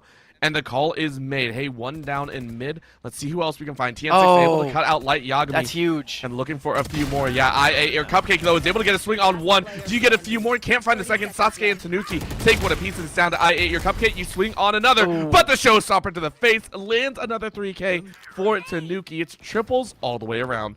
Max right now, bored as heck, hasn't gotten a lot of action for the past couple rounds, but it will be a gun round, and it will be Molloy on offense.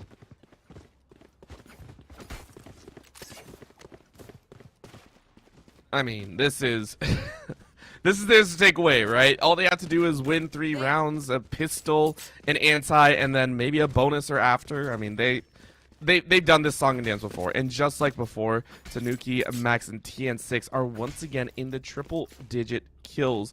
No one breaking over 10 deaths either.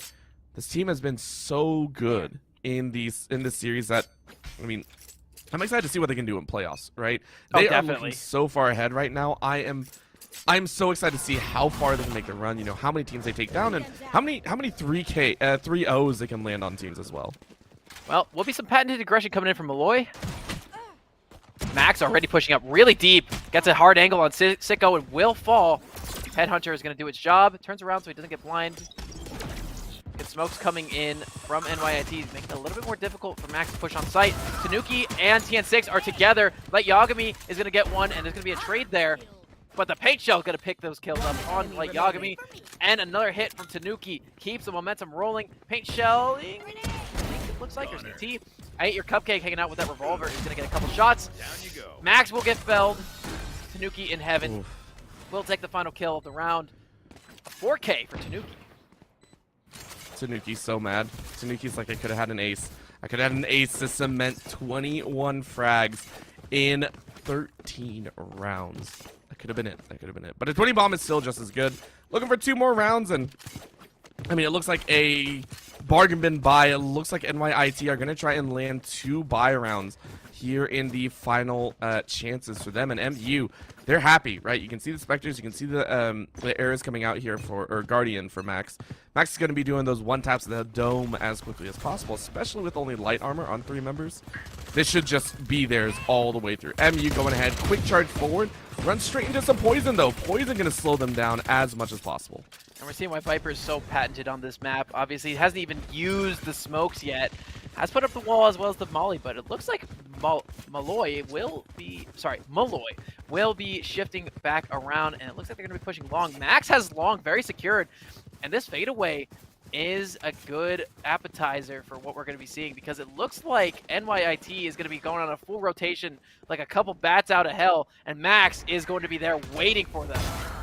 Oh, Max. Max, come on, you can't do it again. Looking for another, gets 2, 1 more. So far, you've gotten 3s. 3. Yeah, there's a 3rd.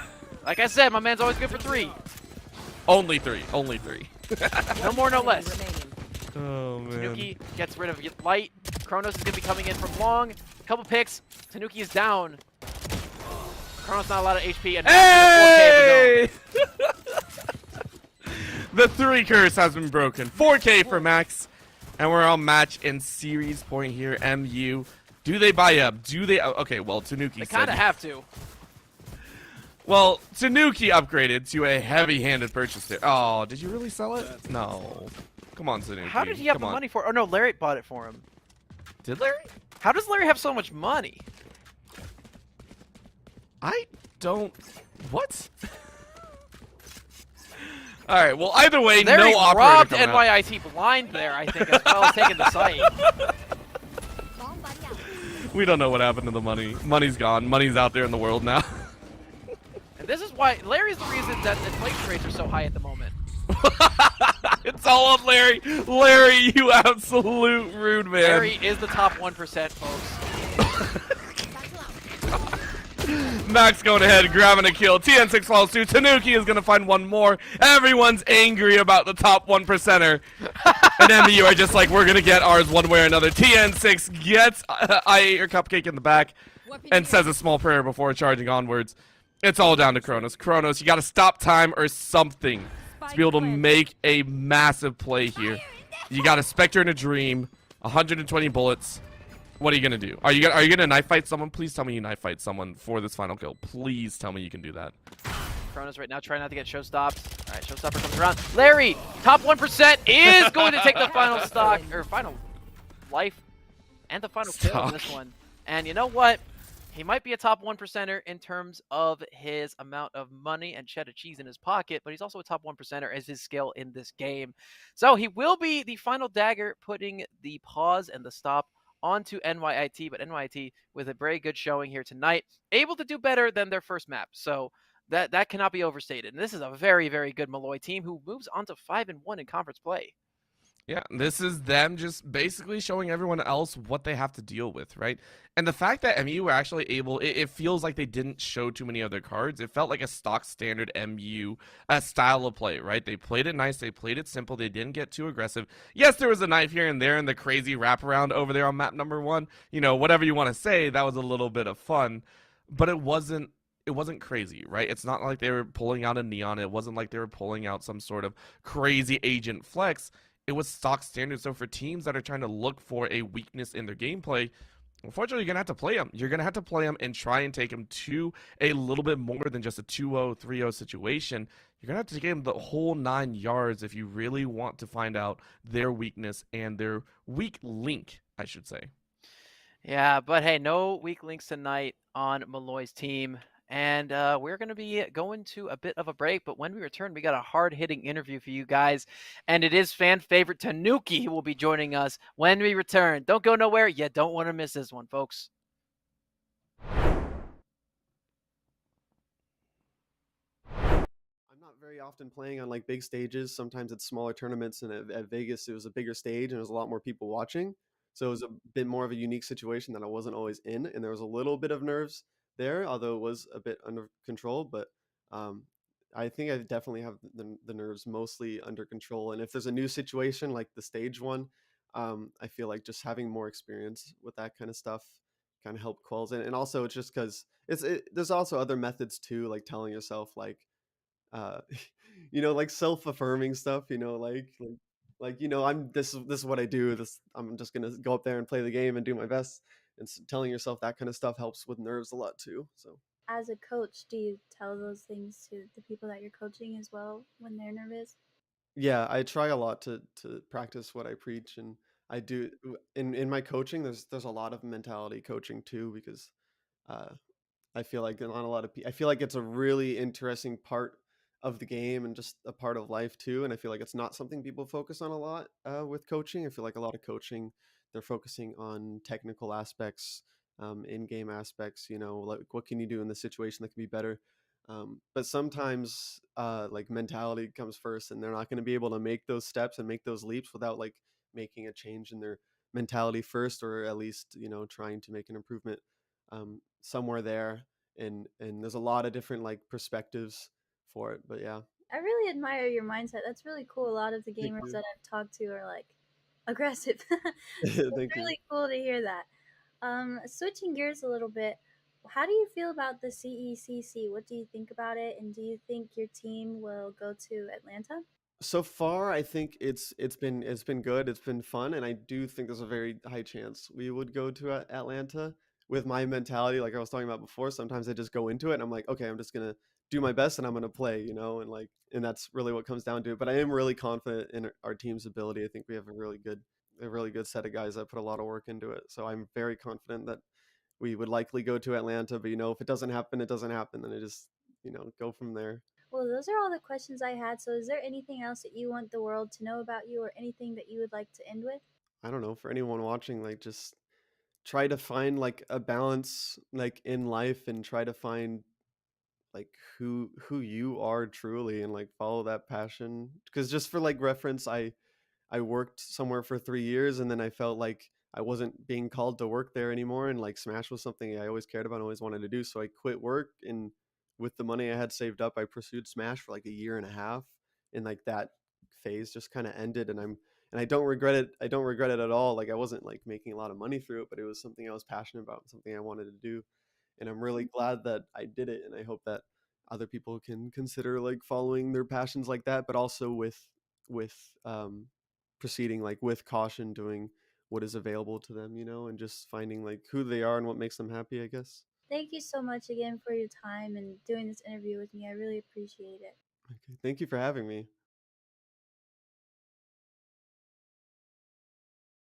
Is that we don't have these preconceived notions, and we're willing to listen to our membership and read the room, read college athletics and how it's connected and how it's not, and take what we have expertise in championships, but also throw out some of the other stuff. I remember when we first started, there were some conferences were applying their amateurism rules to all of their esports competitors, and I think we knew enough to know that no, that's not going to work in an esports culture. It's got to be very different. And by the way, the NCAA was going in a different direction. You could see that Train had already left the station on that, and so it's an incredibly dynamic area and ever changing, and will continue to change. And just as we didn't know when we started what it's going to be looking like, I think similarly we still don't know what it's going to be in another 5 years.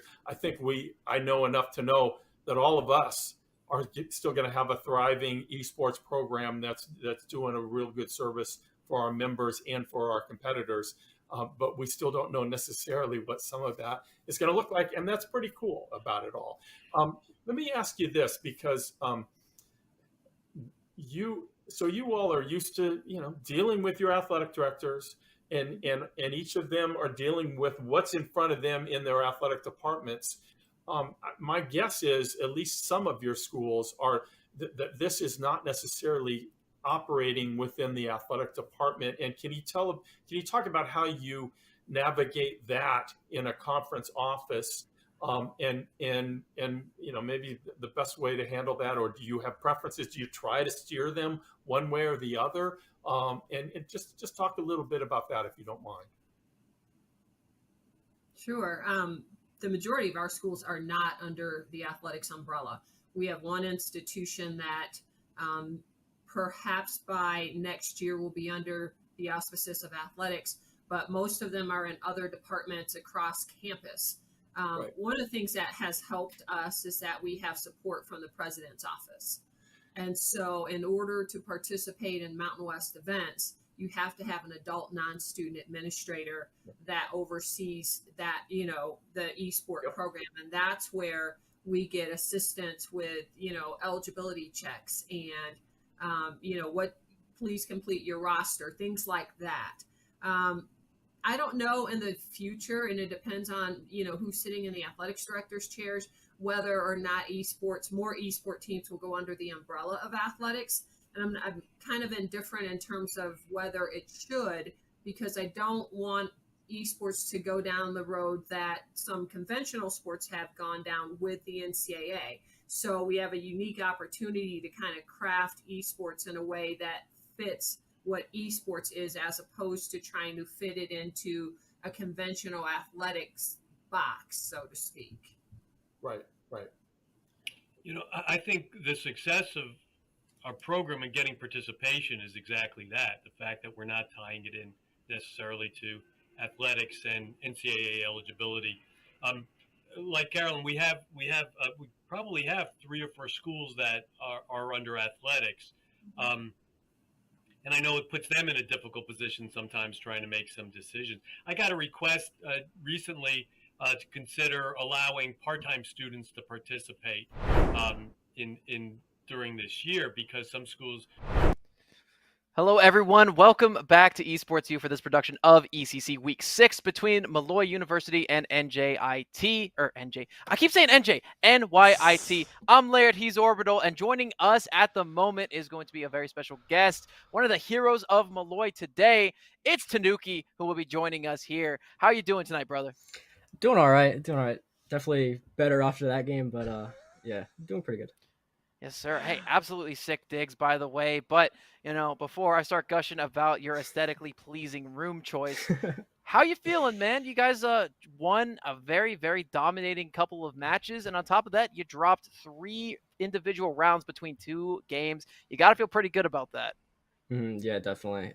Today was definitely more like experimental. So we switched some things around. As you saw, the chamber and the fade switch out. We usually see TN6 on chamber, but yeah, so we definitely tried out some new things today, and I'm really glad with how they worked out. Of course. I mean, it seemed to work exceptionally well. I mean, you're talking about just stock standard, and it felt like you had everything understood on Pearl. And a lot of collegiate teams were taking a look at them, and it's the fact that Pearl is starting to become more of a repertoire because, I mean, you got to pick between Fracture and Pearl, right? Those are the 2 options. How do you feel about your Pearl gameplay versus others that you might have seen in the scene? Do you feel it's up to par? Because, I mean, it looked extremely clean from our perspective. Yeah, honestly, I think we're like really confident on Pearl, especially after that last game. We've played a couple times before in the league, and it's shown similar results. So as of right now, we're pretty confident there. Okay, and I mean that stems from how well you had everything else, because in game number 1 we had to talk about the around the world rotation, right? Like that was amazing. Yeah. But it looks so clean and so good that you probably could have pulled it out at any other time. Is that something that you practice? And if so, do you have more of those trick plays lined up in your playbook? We've definitely got a couple tricks up our sleeve, but that around the world, I think that was on the last round. That was all that was all freestyle. Like we were already in their spawn, and I called for it. I was like, guys, just go away. They're not doing anything here. Yeah. The audible, I love it. Well, I mean, having that, quick trigger reflexes in your brain to tell you where to go and where not to go is one of the reasons why you guys are in such a good standing right now in this league. You're 5-1. You guys expecting to hit any rungs going forward?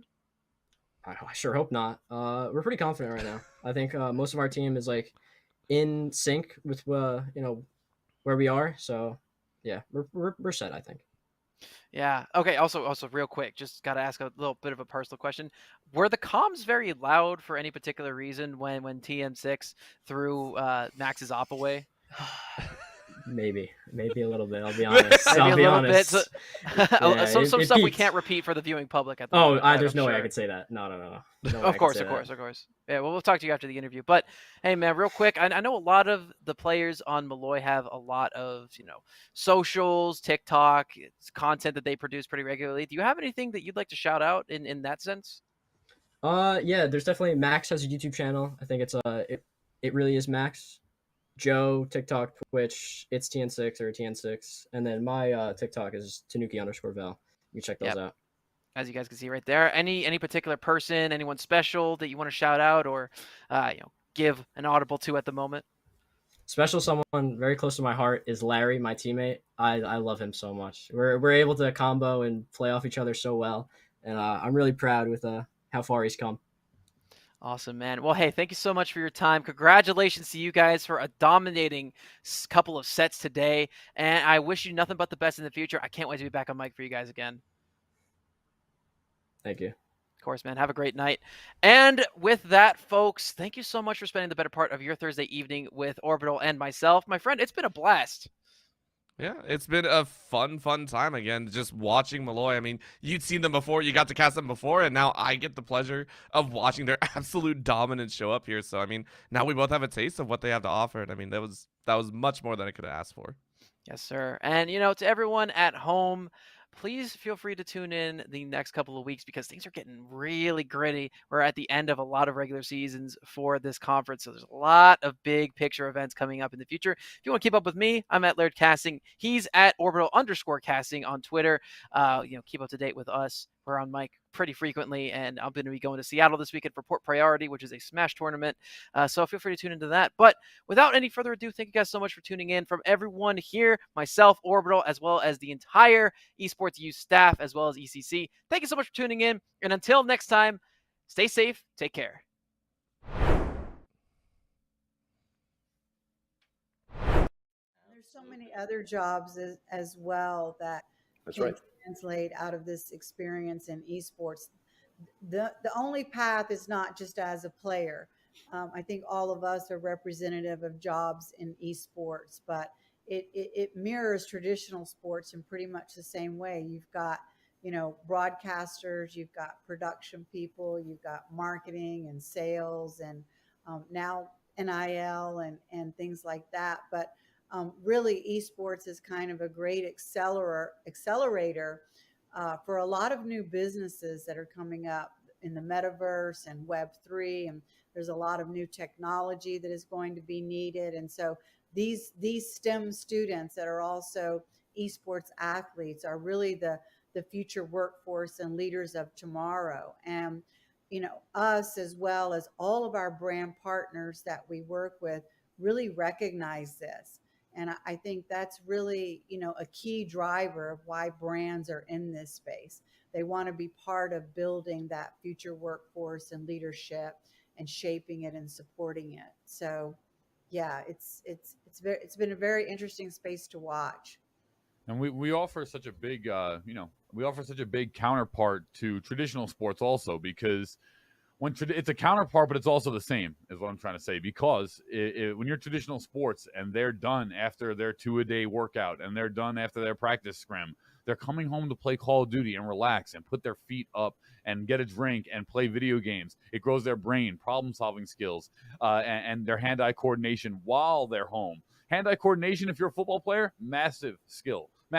So it helps build those things while they're off the field. And then for us, vice versa, if you're an esports athlete, one of the errors I had growing up when I was competing in esports is that I was not active enough. I played sports, I competed a little bit, but I wasn't active enough truly when I look at it. So that's one area that esports players can learn from in terms of activity and physical and the marrying of both. People say, oh, sports and esports, video games.